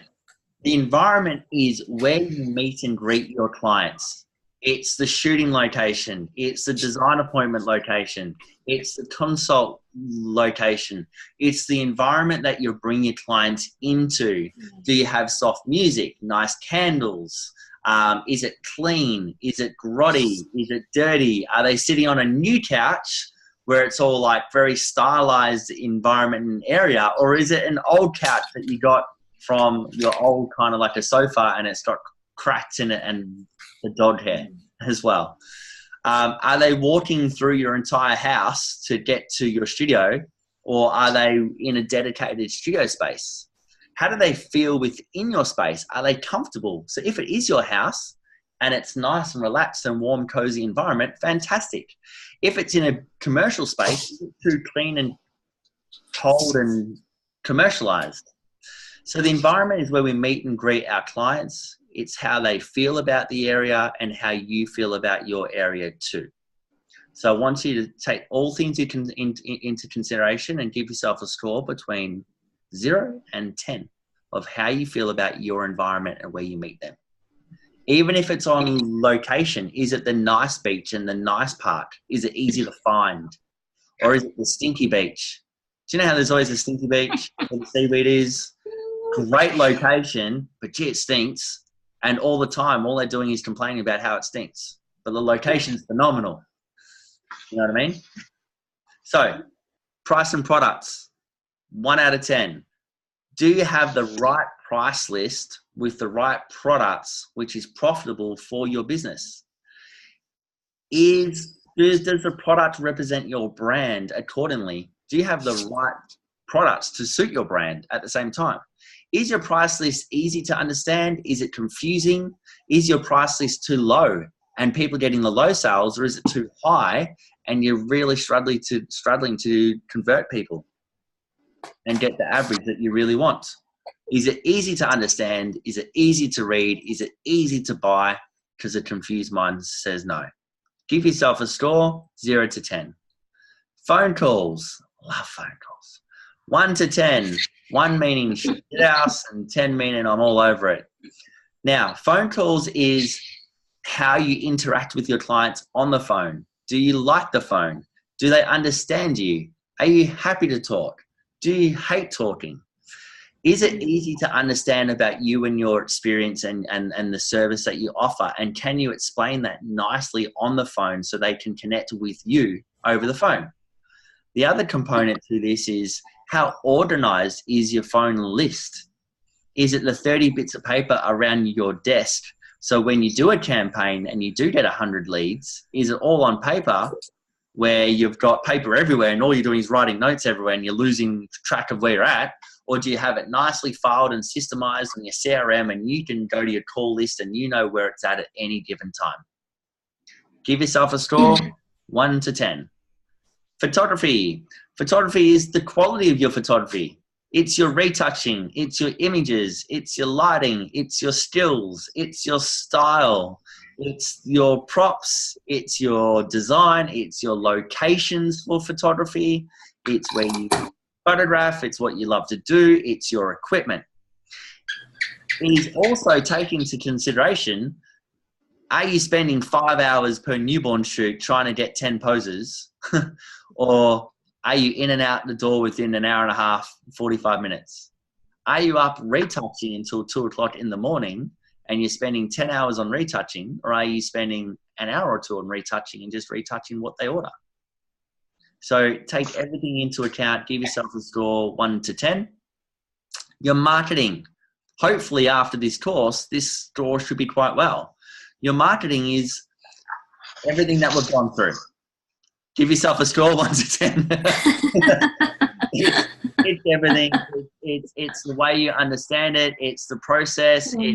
It's do you have a plan? Is it constructed? Do you get it? Or are you still confused and you've just got no idea and you're just over your head completely? Or are you over your head completely, but you kind of understand it a bit better now and you actually have a game plan and you can tackle it properly? Give yourself a score between 1 and 10. 1%ers are the little things we do to make your clients go, "Aw, that's so nice." It's the ice with the lime, with water and lime or kind of lemon in it. It's taking the umbrellas on the wedding day, Madison, when it rains and they're like, "We don't have any umbrellas." You're like, "That's okay. I've got this. I've got 8. I've got 4 white ones, 4 black ones. What color do you want?" It's the wedding survival kit as well. It's the bottles of water that we take on our family shoots on location, or when every child leaves the studio with a little gift of some description. It's just the sign when they walk in. It's the wedding song. It's their first dance song that they played with their newborn photos. And they're like, "Oh my gosh, this is our wedding song." I'm like, what do you know? What a surprise. I didn't realize. When in your questionnaire, you wrote the question, what is your wedding song? Or do you have a song? And you make your slideshows this massive, wow, emotional impact that they fall in love with, that they can connect with. 1%ers is all the little things you do to make your clients fall in love with you. Give yourself a score, 1 to 10. Systems and workflow. Are you organized? Do your clients, like any well-oiled machine, any franchise system, they're clean, they're slick, they're organized. You know what to give your clients at any one given time. You have a system, you have a plan, you know your stats, and you can take your clients throughout your whole client journey and your workflow, and it's flawless. From first inquiry on the website all the way through to pickup, you know where every client is at any given stage. The biggest test of this, if you were to fall really sick and ill, and I came into your studio knowing a fair bit about the industry and I saw your database, can I go in and go, oh, yep, that's where all those clients are at. That's that call list. That's the retouching notes. They're the shoots that they've got booked in. Yeah, I think I'm okay. Like, I've got this kind of scenario. Or do you walk into a mess, like someone walked into your space and they're like, I've got no idea how this works. Delivery. Delivery is not the delivery of the products. I've got to change that word to rapport. Do you connect with your clients? Do you have a laugh with them? Do you find it easy to talk to them? Do you find it great you can connect with any ages between pregnancy and little babies that you connect with and teenagers and grandparents and different nationalities and different cultures and the way that you talk to your clients, do they just have a ball and just love you because they just have so much fun in your presence? Like Sarah McKenzie, when we did our family shoot with Sarah, our kids just thought she was the bomb. She was just the funniest person ever, and they still talk about her to this day. Like the way that she connects with with kids is just phenomenal. So if you ever speak to her, you can tell her I said that. How well do you connect with people and they understand what you do exactly? Give yourself a score, 1 to 10. Okay. So I'm just going to quickly share this. So hopefully what you'll find is that now I want you to join the dots. So let's just say it might, if you joined your dots, how does it look? Now, like any well-oiled machine and like a, I don't know, wheel of a car, if we were to put your client experience wheel on the wheel of a car and took it for a drive, would it be a smooth ride that's a well-oiled machine, or will it be a little bit bumpy? With those wheels, I'm thinking it's going to be a bit bumpy. Now, I'm going to challenge you a little bit. I would love to see your wheel. If you're happy to. Yeah. Pretty nice and close, I can see. Yeah, oh, Marlon's killing it. Julie's, yeah. Mine's terrible. Peter's got a big hole. Jacinta, come closer. Jacinta, come closer. Yeah. Tanner, yeah. Good. Yeah. Cool. And I've got a map of Europe from Gina. Awesome. Okay. Pop those down. Okay. So this is a big part of it. This is a really big part. And a lot of people, like, if you don't know what to work on first, work on your lowest scores. Because how you do one thing is how you do everything. So we don't need everything to be at 8, 9, and 10. Now, I can tell you now that people like Natalie Howe and Brenton and Enhance, I can tell you now that their wheel is pretty much between an 8 to 10 in every single area. It is a well-oiled machine. We might tweak and turn and twist a few things, but everything is considered. And I want you guys to kind of, my encouragement for you is choose your low scoring areas and just move it 1 or 2 spots. Work on those parts of the areas, because how you do one thing changes how you do everything. So you might find that your systems and workflow is really shit because you don't have a CRM. But now that you've got a CRM and you're going to work on that part of your business, you're going to be more organized. So therefore your phone calls comes out a bit more too, because you're going to know where your clients are at. And therefore your delivery and rapport building is great because your email sequence is beautifully crafted to educate them about what they do. And it comes out with nice, beautiful documents and all that kind of stuff. How you do one thing is how you do everything. It all changes the way the game is played. as well. So I encourage you guys to look at your wheel. So Karen, if we've done this a few times now, Lauren, I know that you've seen it as well. Do it every 6 months, 3 months, 6 months, 12 months, because things will slowly shift. Family changes, work changes, people kind of change. It's a good reality check. Okay? Cool? Because all we've done for 4 weeks is work on one area, and that is marketing. That's all we've done. When I say it like that, it's like, oh, there's so much to do. And Jill's like, oh, this is shit. No, I'm not. But it's one component of the piece of the puzzle. Okay? Work on your wheel. What I want you to do now, just the last 4 things to do. I want you to write down what are your 2 top, the biggest takeaways from the workshop, and just write it down. What are the 2? I can't even freaking read. What are the top 2 biggest takeaways from the workshop? And I want you to write down those 2. And then what I want you to do is write down what are the 2 things you're going to do first to make a change. Just take your time on that. What are the top 2 biggest takeaways from the workshop? And what are the 2 things you're going to do first?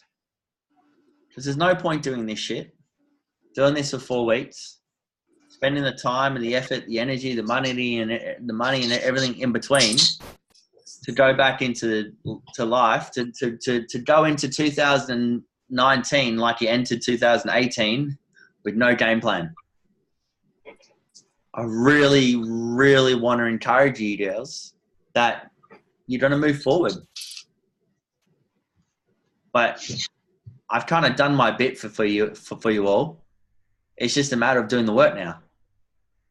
And I can tell you now that so some people like Stephanie from last week, you know, her world's completely changed now, completely. You know, there's people there that were earning $1 or $2 grand a month, if they're lucky. Now they're on anywhere between 5 to 15,000 a month. It's ridiculous. It's crazy. And they're all solo people. And there's other people that are, you know, killing it, doing a whole lot of different figures. All right. So just really quickly, I want to read out one of the top 2 things each. Just one thing first. Jacinta, let's go down and up. What's the biggest kind of takeaway? I put how easy it can be if you've just got structure and be able to nurture your clients. Yep. Lauren, Stratford. Mine would be the whole process of how to qualify a client. Yeah, cool. Julie, what's your one biggest kind of takeaway? Just how much there is out there other than Facebook to do. Yeah, heaps. As far as marketing. Jill, what was yours? My biggest one is that marketing is not so scary after all. It's always been something that terrified me, and I'm actually quite excited, so that's good. Yeah. Cool. And the other thing, okay, sorry. Yeah, just one thing. We want to keep moving. Okay. Peter? Know your ideal client and how to target them. Yeah. Karen? Mine was also a process of qualifying clients. Yeah. Marlon, I wonder if your audio can work. No, you don't know audio, Marlon. I don't know what's going on tonight. Don't know. Let's go, Kate. Actively gaining leads. Actively gaining. Lolly. Well, you're on mute. Unmute yourself. Blah, blah, blah. Benefits of gift vouchers and how I'm going to really, kick that off. Yeah, and we'll talk about that another time. I'll dive into that a little bit more with you. Tanner, it only took me 4 weeks to learn your name, but we got there. Tanner. I know that I need to plan ahead and try and make plans even when I'm busy. Yeah, you've really got to, like, the difference between well, let's just talk some numbers here just because it's fun. Like, the difference between earning 100,000 a year and 200,000 a year is purely just planning. Because the people who are earning 100 grand a year, like, they're so busy being busy and actually doing the work, which is perfect, but they have these massive ups and downs, inconsistency. So if you can just take some time out every week, and with you, fortunately, you don't need a lot of extra clients. You just need the consistency of it. Yeah. So those 1 or 2 extra clients a week for you would be, you're set up so well that make a massive difference. All right. And Madison? Just being able to calculate how many leads I need to run successfully, and also the average sales and all that kind of thing from week 1. Cool. Gina? I've learned to understand how the voucher system works, because I had no idea how it worked. It's just the 4 different ones, and I couldn't get it, then I got it. Yeah, the voucher system is fun. When you learn it, when you know it, it's just like, how do I get this out to the world in every creative way you can think of? It's ridiculous. Yeah. Can I ask one thing about the voucher thing? Yep. Can you post that in our private thing? Just the picture of the different vouchers? Oh yeah, the 1, 2, 3, 4. Yeah. Yeah, cool. Yep, I can do that for you. Absolutely fine. Thanks. Deborah. Just to do something. Just do something. Because I've not done anything, and so like just do one thing. Yeah. Just choose something off the list and do it. Something. Yep. Yes. Trish, last person. The importance of knowing your numbers.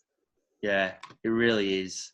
Because sometimes when we worked with the Sandringham hospitals, so Karen, when you were talking about how it's really hard to get into hospitals, when I was in Sandringham Hospital, I'm like, I'm finally in. 3 months later, I'm like, I'm out, I'm going out. This is not working. It's like, but that, you wouldn't know that unless you really tracked all of your leads properly as well. So yeah, knowing your numbers is super important. All right. So what I would love for everybody to do is on the Facebook page, not right now, but tomorrow, tonight, tomorrow, the next day, I want you to write down your 2 biggest takeaways that you are going to work on from the workshop.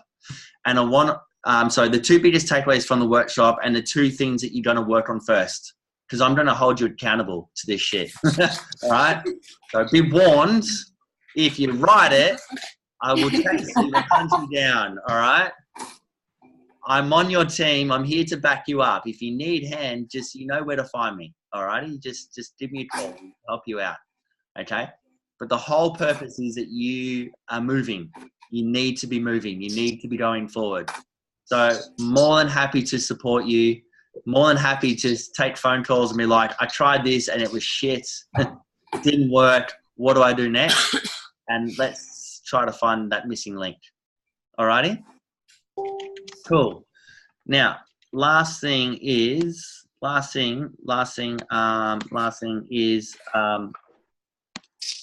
is it. That is no last thing. That is it. Look at 9:31. Boom, on the dot. That is it. You have got, like, some seriously, look at all your resource. Yeah. And that's just 3 of them. I can't find the other one. Here it is. There's a 4th one. All right. You've got week 1, all about marketing, 10 how-to guides, 100 marketing ideas, and how to build a 12-month marketing plan. I don't know about you, but if I got that when I started my business 10 years ago, that'd have been a shitload easier, just for the final time, just for fun. Shitload easier, because it's like all that trial and error is gone. So I'll encourage you to keep on keeping on. Keep on going forward. And Jill, don't get disheartened if things don't work. Just No, I've just got to find the time to do it all. I need to get rid of my job. That's what I need to do. Get rid of oh, yeah, no, don't go that far. I did not. That's my disclaimer. I did not say that. And look, there's some people that have done this course and they have literally freaking hit the ground running. Like typical, again, Brenton from the Wedding and Portrait Studio. The next day, because in the marketing course, obviously this was all done in one day in Melbourne. The next day, I've got like 15 people buying these. They ran out of these in Melbourne at every office work because they didn't have any left. Because like 40 people were trying to buy them.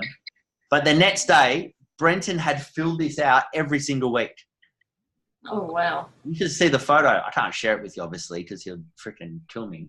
But literally, like he was like, I'm done. I'm ready. You know, he's turning over $750,000 from his freaking garage at his house in arse end of nowhere, Sunbury. It's not. Yes, it is. It's not. It is. So he literally went out and just wrote a plan and just stuck to it. All right. So that's my encouragement to you guys. Go do it. All right. Now, last thing is, I'm going to stop the recording. And we're back. Cool. So technically, that is a course done. Does anybody have any feedback or anything that you want to add or say? And then we're kind of open to Q&A. If you want to stick around, if you want to go, you go. Up to you. How long will the Facebook group be up, Mark? It's the other one's still up, so it'll be up. There's no intention to do anything with that.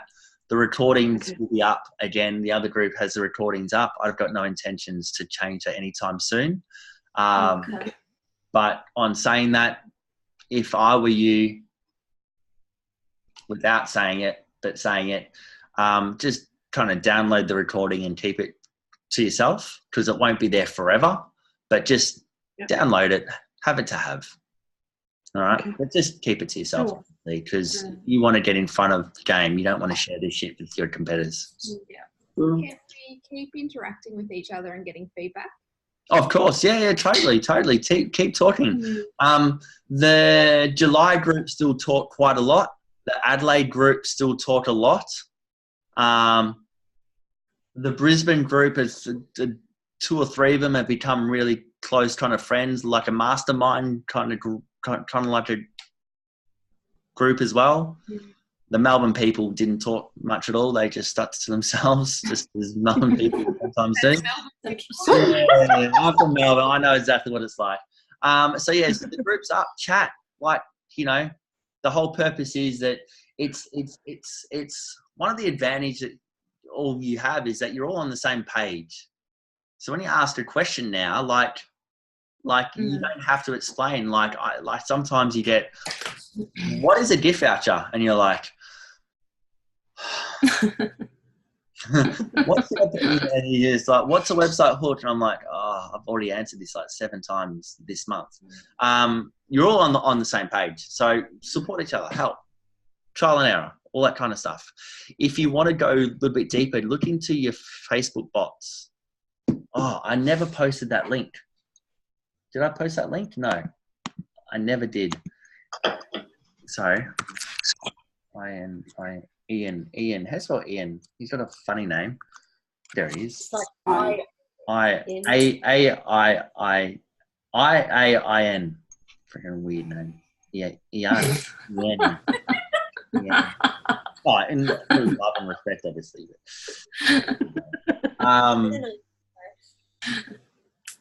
I'll have to find. Why can I not find that code? I'll find the code and send it to you. I'll put it in the group. The Facebook bot is awesome. It works extremely well, but again, it's just another thing to freaking learn. So, but do your numbers, people. I know it's hard. I know it's a pain in the ass, but you'll just kind of do yourself a favor. I got a question. Go, Lauren. How many hours do you kind of perceive that? Because at the moment, it just feels like 40 hours a week could be spent on marketing. Like when you sort of get all these systems going, like what's a bit of a ballpark? Like a day, 2 days, 3 days? few hours, because it's the same shit every day. It's the same gift voucher. It's the same landing page. Change the heading, change the text, change the offer, and you post again. Once you've done your templatey stuff, like it's hard now. It's just that preparation stage. But once it's done, like you just take the same campaign. So if you're on like a WordPress and you've got a landing page for a particular campaign, once you write it the first time, you duplicate it, put in the new heading, put in the new name, put in the new prize, add 2 questions, take out a questions, and post, and you are done. So it's one of those things, Lauren, at the start, it's hard to get your head around because you're constantly trying to think of new stuff. But what you'll end up doing is it's really easy. Like a really good example, not photography related, but the Shooting for Success, the workshop I'm doing in November 26th. That took me 3 hours to do because I just cut and pasted it, created another campaign, cut and pasted an event, changed a few words, and we went live. It was like 2-3 hours later, the course was up and running out of nowhere. So it's one of those things. It's like once your brochures and booklets and flyers are done. So Lauren, I know you just designed your flyer. It's like once they're printed, we got 2,000 printed at a time. It's like it's the same stuff. It's like It's like this is my tool. How do I get this to as many people as possible in as many creative ways? And that's all it is. And when you do it, the hard part is coming up with your first campaign, like the Family of the Month. Probably will take you a day to set it all up to make sure it's all working properly. Then after that, half an hour, change the pictures, change the surnames, and that is it. And you go live. So at the start, Lauren, it's a bit harder, especially when you do an expo. Who's done it? Karen, I know you've done heaps of expos. Remember the first expo you ever did? Yeah. See, I had the benefit of I started doing expos with other companies. Yes. And so I learnt the process pretty quickly, and then I was able to adapt it to myself. So my first expo I did a lot of wedding expos before the baby show I've done. I think it's my 3rd or 4th years because I've only been doing actual portraiture in my studio for 3 and a bit years. Yeah. And the first one of those that I did, I think I got a short notice booking. Yeah. They were like, you can have a spot if you can have a stand in a week and a half. I'm like, done, let's go. Week and a half, I'll be there. Yeah. But it's only because I've done them before. Yeah.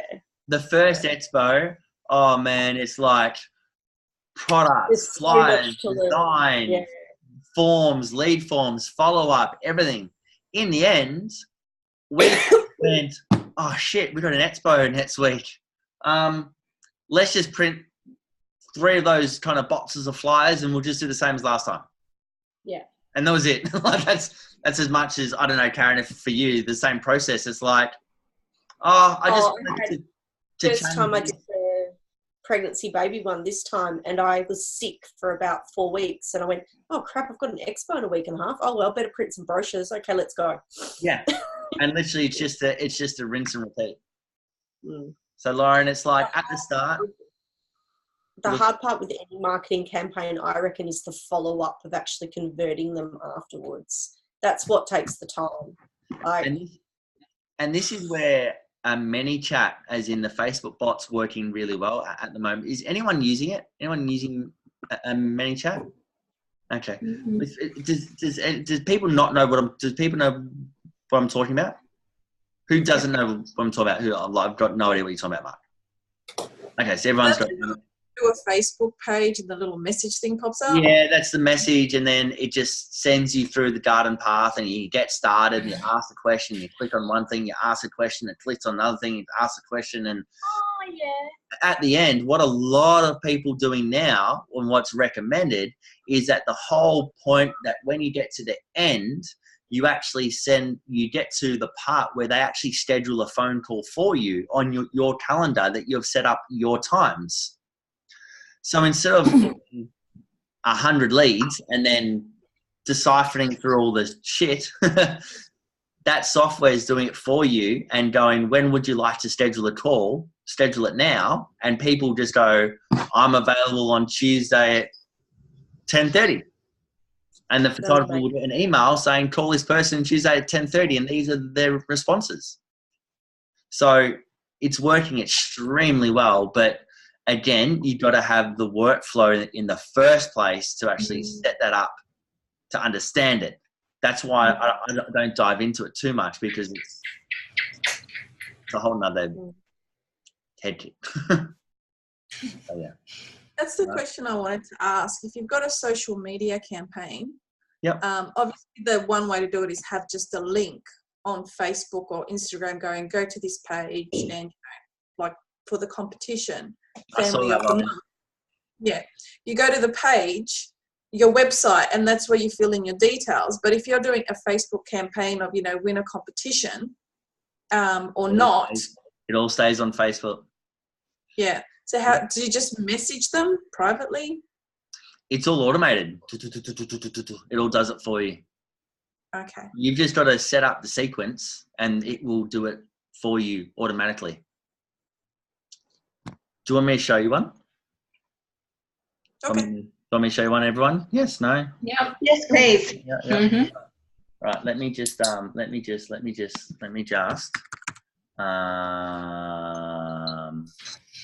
I forgot what the group's called. What's his group? Nice chat, let's book. No, it's messenger marketing or something. Yeah, messenger marketing. Sorry, just bear with me. Just hold that thought. I'll just quickly show you. Someone did can you test this? And I tested it and I was like, it's freaking cool. Here we go. You'd be able to get through so much more. Like, it's really cool, but it's very limiting at the same time. So again, it's just another creative way to market people, really. It's just uploading now. Just give me 2 seconds.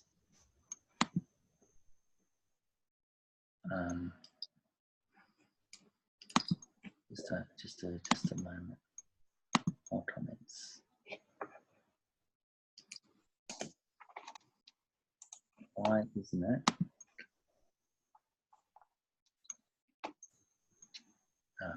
Sorry, just view profile.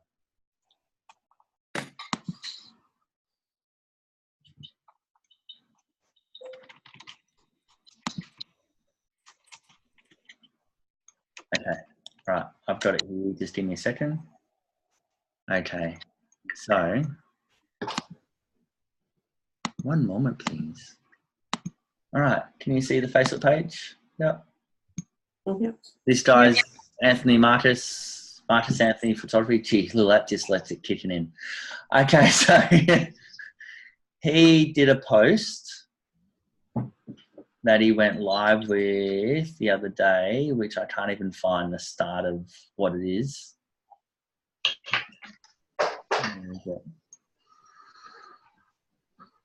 Far out. Maybe he hasn't gone live yet. No, he did, but I can't find where it was.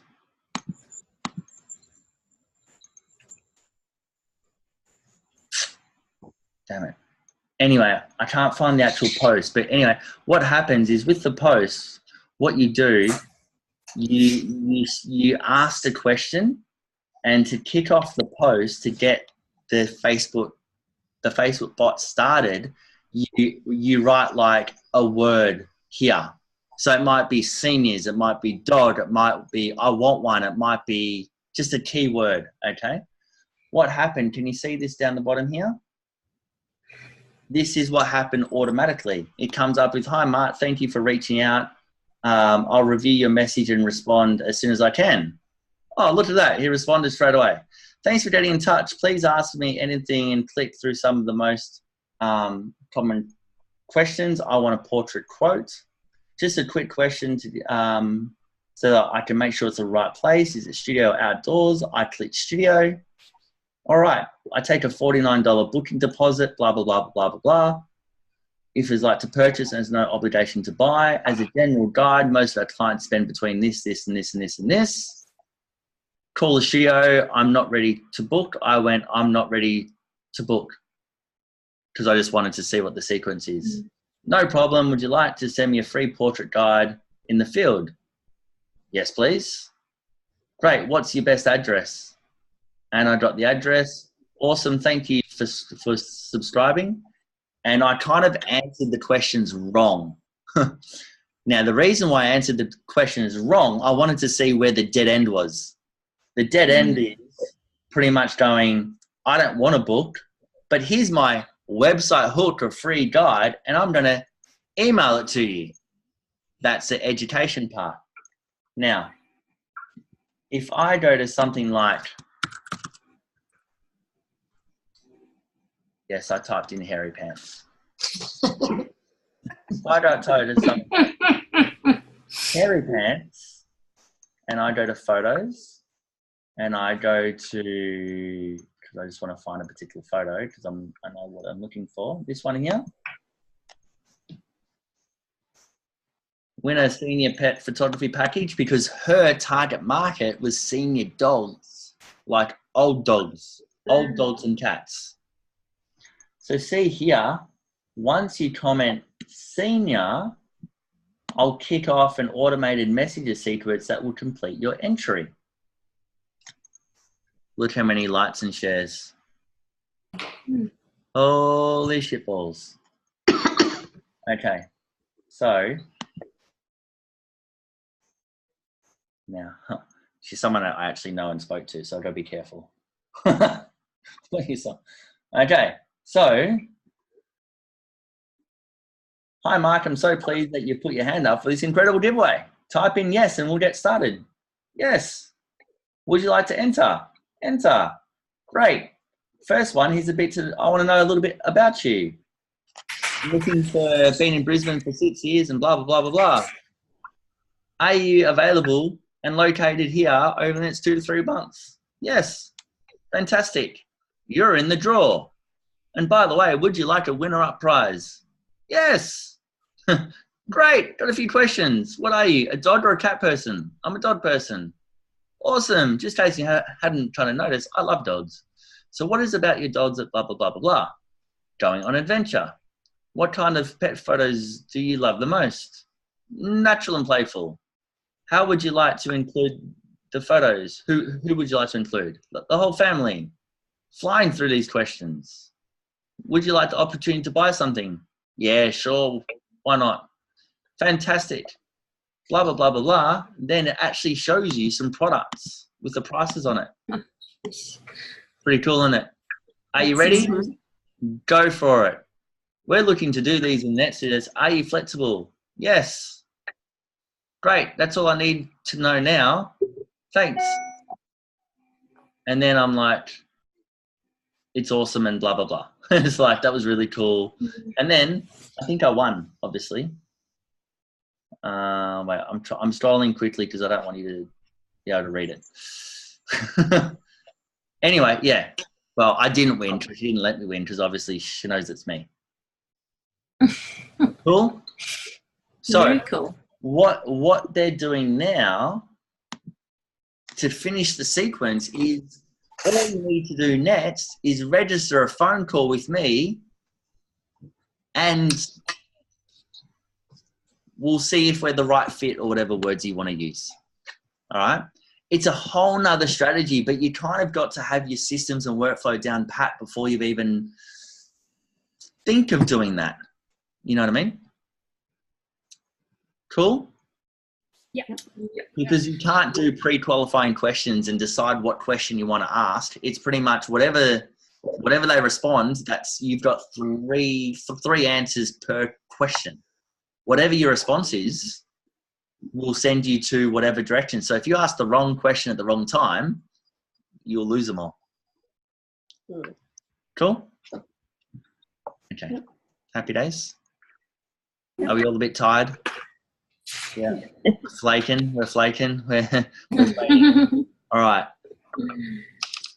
I've really enjoyed chatting with you guys. It's been a very cool 4 weeks. Thank you for being flexible for today. I really appreciate it. I wish you all the best. I'm on your team. This isn't goodbye. It's just sorry. That's really quite sad. But just I'm on your team. Use the group. Ask questions. Post it up there. As I'll be in as much as I can. And I want to hear about your successes. All right. Cool. Yep. Was it worth the time and effort? Definitely. Yeah. Cool. Who's going to write something nice? 5-star review? Anyone? Yes. I guess I if I have to. That'll be. I'll leave them. Seriously, where is it? I can't find it. Can't find it. I'm on your website. I'll put it. It's the Mark Rosetto coaching Facebook page. Do you know what? Yeah. I'll put the link in there for you.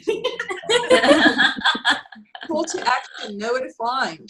I will. Here you go. Review. Mark, can I ask one question before we go? Fire away.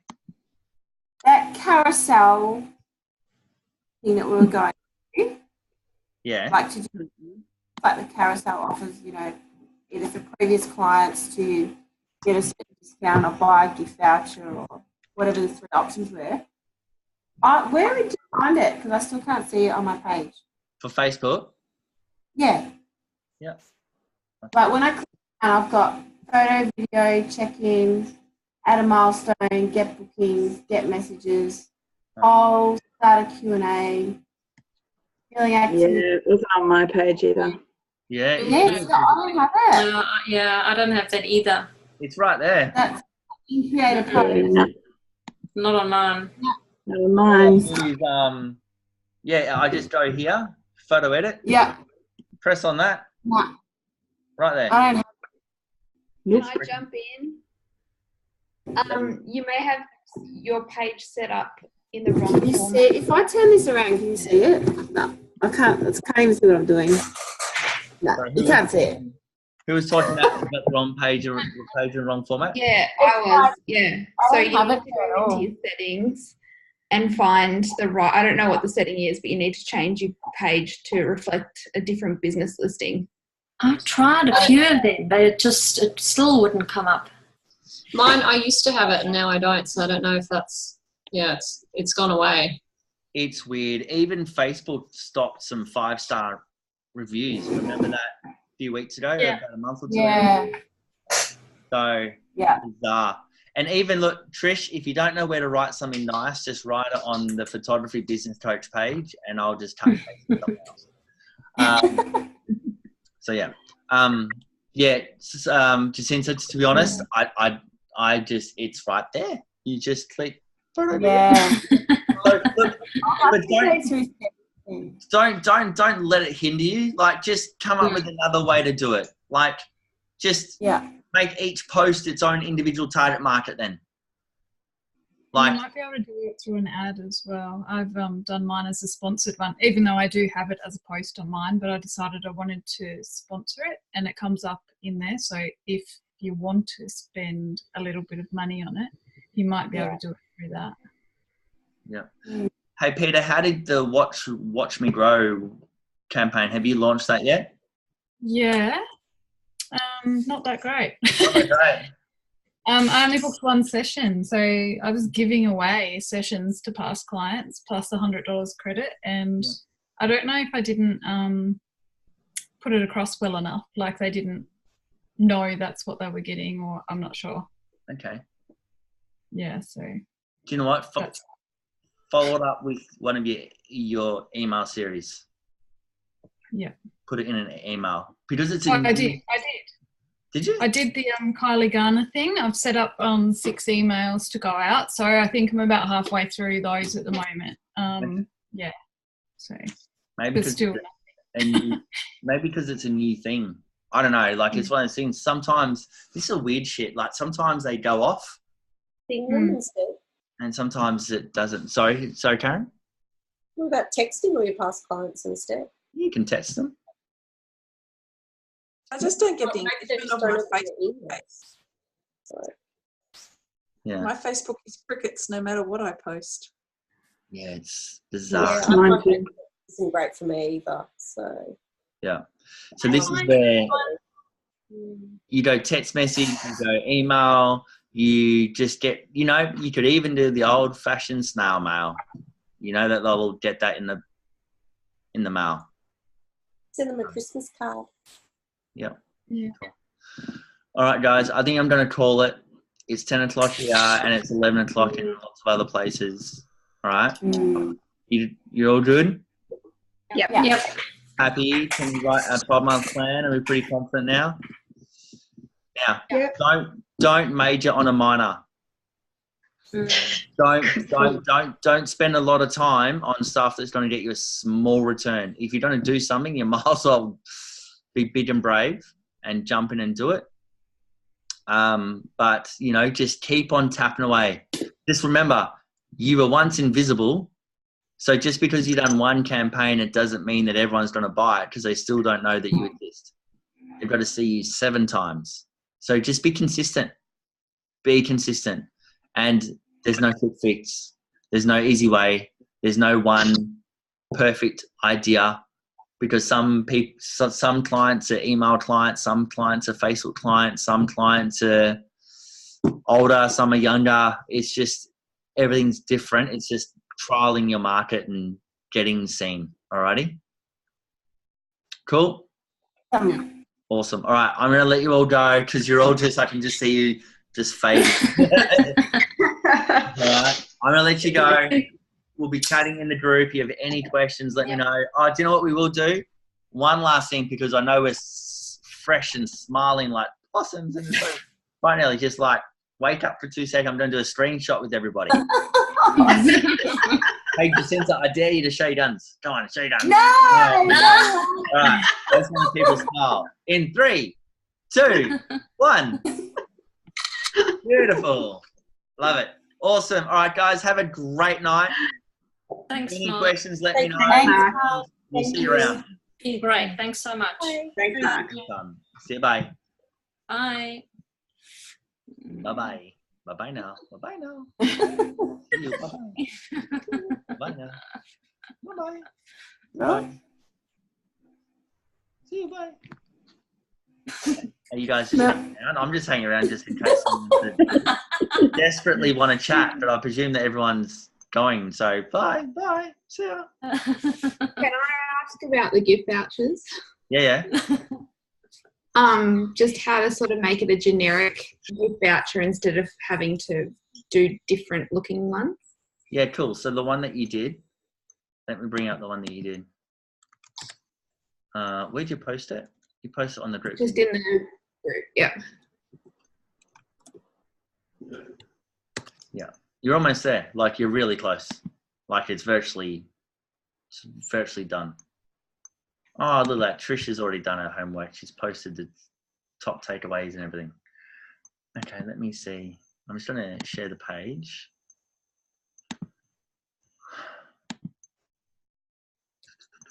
Okay.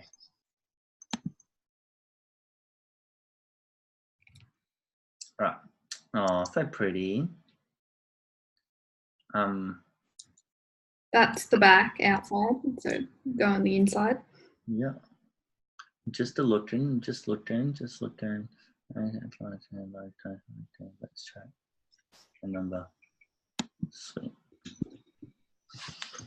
Welcome message is cool. Cool. Okay. Just for starters, see how you got the 3 family shots? Yeah. This guy looks like he's giving his mum a right hook. He does, doesn't he now? Punch him in the face. Yeah. For families that want something, actually, where I can't actually see where are you going? Okay. For families that want something fun and creative, this is perfect. For families that want something of just a standard family shot, you're too fun and creative for them. But it's a really fine line because you want to show what you want to sell. I call it the grandma shot. I don't know if you can see. I don't know. It's just a shot of everyone looking at the camera smile. Most fucking boring shot in the world. Like it's just the grandma photo. But it's good to have one grandma photo on the flyer because it kind of shows if all else fails, you can put in a grandma shot. If that makes sense. Cool? Yeah. Yeah, but I love it. That the other part too, see how you got your greens and trees here and your sand, and you got your greens and trees here. Now, I know where you shoot all the time. Show that vast space of beach. You've got your gardens, you've got your beach, you've got your studio, you've got your pose, you've got your playful. So these ages here, which is very cute, that age and this age is kind of, obviously this baby's a bit younger or very similar. See the same age, it's the same kind of family dynamics twice. So put in another dynamic. So you pretty much want your gift voucher, and the same as your studio setup. You want someone to walk into the space or to look at your gift voucher and go, oh, awesome. That's what I'm looking for. That's for me. So if you can see here, so this is our gift voucher. I'll just make this bigger just so I can kind of get this point across. Do you see that? Yeah. Okay. So fine art, black and white, creative, pregnancy, newborn, a little bit older, toddler, primary age kids, couple, teenager, and a dog. Like every category and every style of what we shoot is in those 1, 2, 3, 4, 8 photos. So it's just choosing. Ooh, who screenshotted that? I did. I binned something, not screenshot. Yeah, of course you did. So that's the kind of stuff, Lauren, that you need to kind of be like you should be able to walk into a space and look at your gift voucher and goes, there's something for me, something there for everybody. So would you say then, like just on the images side, that probably to do that on the front cover, so it automatically draws everyone's attention? Oh, they're going to open it anyway, so it doesn't matter. Because see this baby photo here? It's the same as this one here. It's not, but you know what I mean. Like it's same but different. Anyway, the words. What am I trying to say here? A little gift for you to. Okay, so this is what makes it generic. Okay, see the gift value, and this is where a few of you are missing the mark slightly. It's pretty much the experience is valued at $400. 1 hour family shoot. Your design consult, an 8x10-inch print for your of your favorite image. You need to make that more specific, like that is the 400. You know what I mean? Like just that part. And any remaining value to put towards your wall art. So make it really clear. For 400, you get this and any remaining value. Because at the moment, when it says the value is experienced at 400, it's like, well, is there any remaining value in the way this is written? In our gift voucher, I can't see myself. You've got the and. It's like, and any remaining value. Even though you can't read it, you get the idea. So where you've got your box here, so see this part here? Yeah. And what you might do is be like something like that as an idea, because they're your design elements anyway. It's like for $400 you get this, and any remaining value to put towards the wall art. So that means you can write whatever value you want there that you feel like. Yeah, sure. It could be 400, it could be 800, it could be 450, it could be 600. It's gift voucher 1, 2, 5, 10, 20, whatever. It's a generic. That is, you're already there, Lauren. That is a generic gift voucher. You've already done it. You just didn't realize it. Cool. Cool. But Mark, ones that you're selling, so if you're saying buy a voucher, Oh, that was the question. What you meant? Yeah. How do you sell that? Like, where are you putting that they've only paid $50, and how do you get that $50 but hand over that? So if you're doing a letterbox drop and you're using this, how do they know? I'm not using this gift voucher. This is the gift So voucher. you'd use a different one. So in a letterbox drop, you use the brochures, flyers, Flyer? pamphlets. Yeah. Okay. And you would say 50% off booking fees, let's just say. Yeah. Right? So that means they go to the website where they can see that the gift voucher is or 50% off gift vouchers if I've got to use my own kind of language, right? Mm-hmm. Where they go to the website, right? So we would go, just for argument's sake, to make this easy, when it thinks.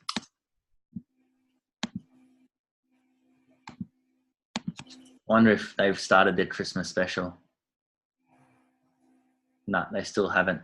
Okay, so 50% off would be 50% off $250. So it's still the $400 gift voucher. It's just that it's on special right now for $250. Yeah. So at 50% off $250 is just 250 divided by 50%. Lauren, what's your website? Lolly, isn't it? Lolly. There she is. There she is. I called your website a she.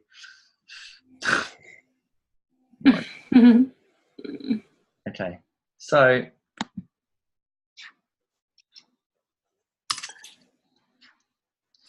what you would do, so your current gift voucher is exactly what it is. For $400, you will receive the gift voucher. Okay, so this is where you need to be consistent. So see I how know, I've just noticed that. Yep. Yeah, exactly. You've just noticed that, haven't you? Yeah. The price doesn't line up with your current gift voucher. Yeah. So if this is your everyday gift voucher number 1, that means this is okay to be $450 because written here, obviously it's not, is and $50 credit towards wall art.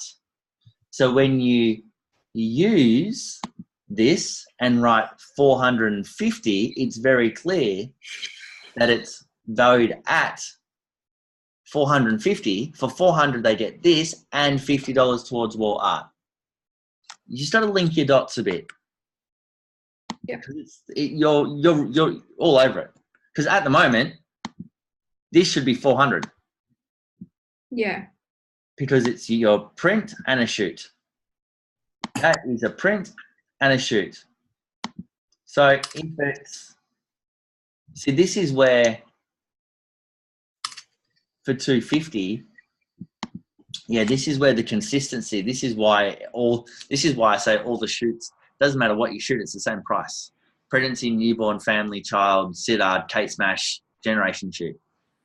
Because if you have but this one takes an hour longer and this one is on the beach and this one's at my studio and this, it's still a shoot and it's going to make it harder for them to come back because it's another price. Where if it's all the same stuff, it's all the same. Now, but on saying that, totally contradicting myself freaking completely here, right? The shoot and the value is still, this is annoying that when you go over it, it bloody goes white. What they're paying for extra now is the styling and the cake. What they're paying extra this one is the 3 copies of the 8x10 in a mat. So as long as it's clear of what it's extra, it's still the same gift voucher. So if we were to sell this gift voucher, right, and we were to use this gift voucher, right, we would actually have to write on here, I would write value of this one would be 400, even though it says 750. Sorry. Technically, the gift voucher is worth $750, but I don't want to give the extra value towards wall art. It needs to be the 2 extra copies of the 8x10 prints. So I would write 400 on this, and then I would write extra 2 copies, or I would write here where it says an 8x12 and 10x18 family portrait of your choice. I would just go times 3. So you've got 3 copies of it. That's what I would do to make this a generic gift voucher. That made sense? I kind of rambled a little bit. I got a bit lost. Cool. And so hypothetically, if we were going to put one that's paid, we would make it not so sprucey, like a mail drop. It would just be like a A5 kind of card, front and back. What do you mean? For like, you know how you said like do the street drop? Oh, that's just a flyer. That's not this. This is a gift voucher. This is the gift voucher. This is the I'm booked and paid. This isn't the I'm going to find clients and do a street drop with this. This is the real gift voucher. All you would need to do there, Lauren, is change this square and talk about the photography experience through here.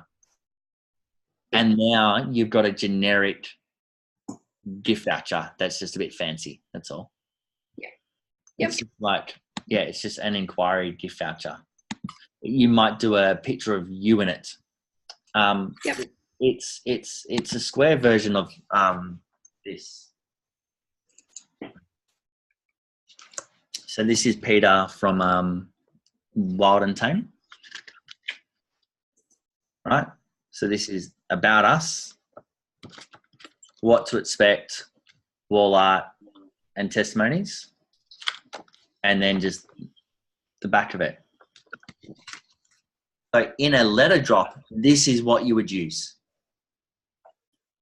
Cool? Yep. When they purchase the gift voucher from the letter drop from the website, or they contact you to buy it, then the gift voucher is the actual gift. Does that make sense? Are you with me now? Mm-hmm. Yep. Thank you. Cool. No worries. Happy days. That saves our phone call for another day.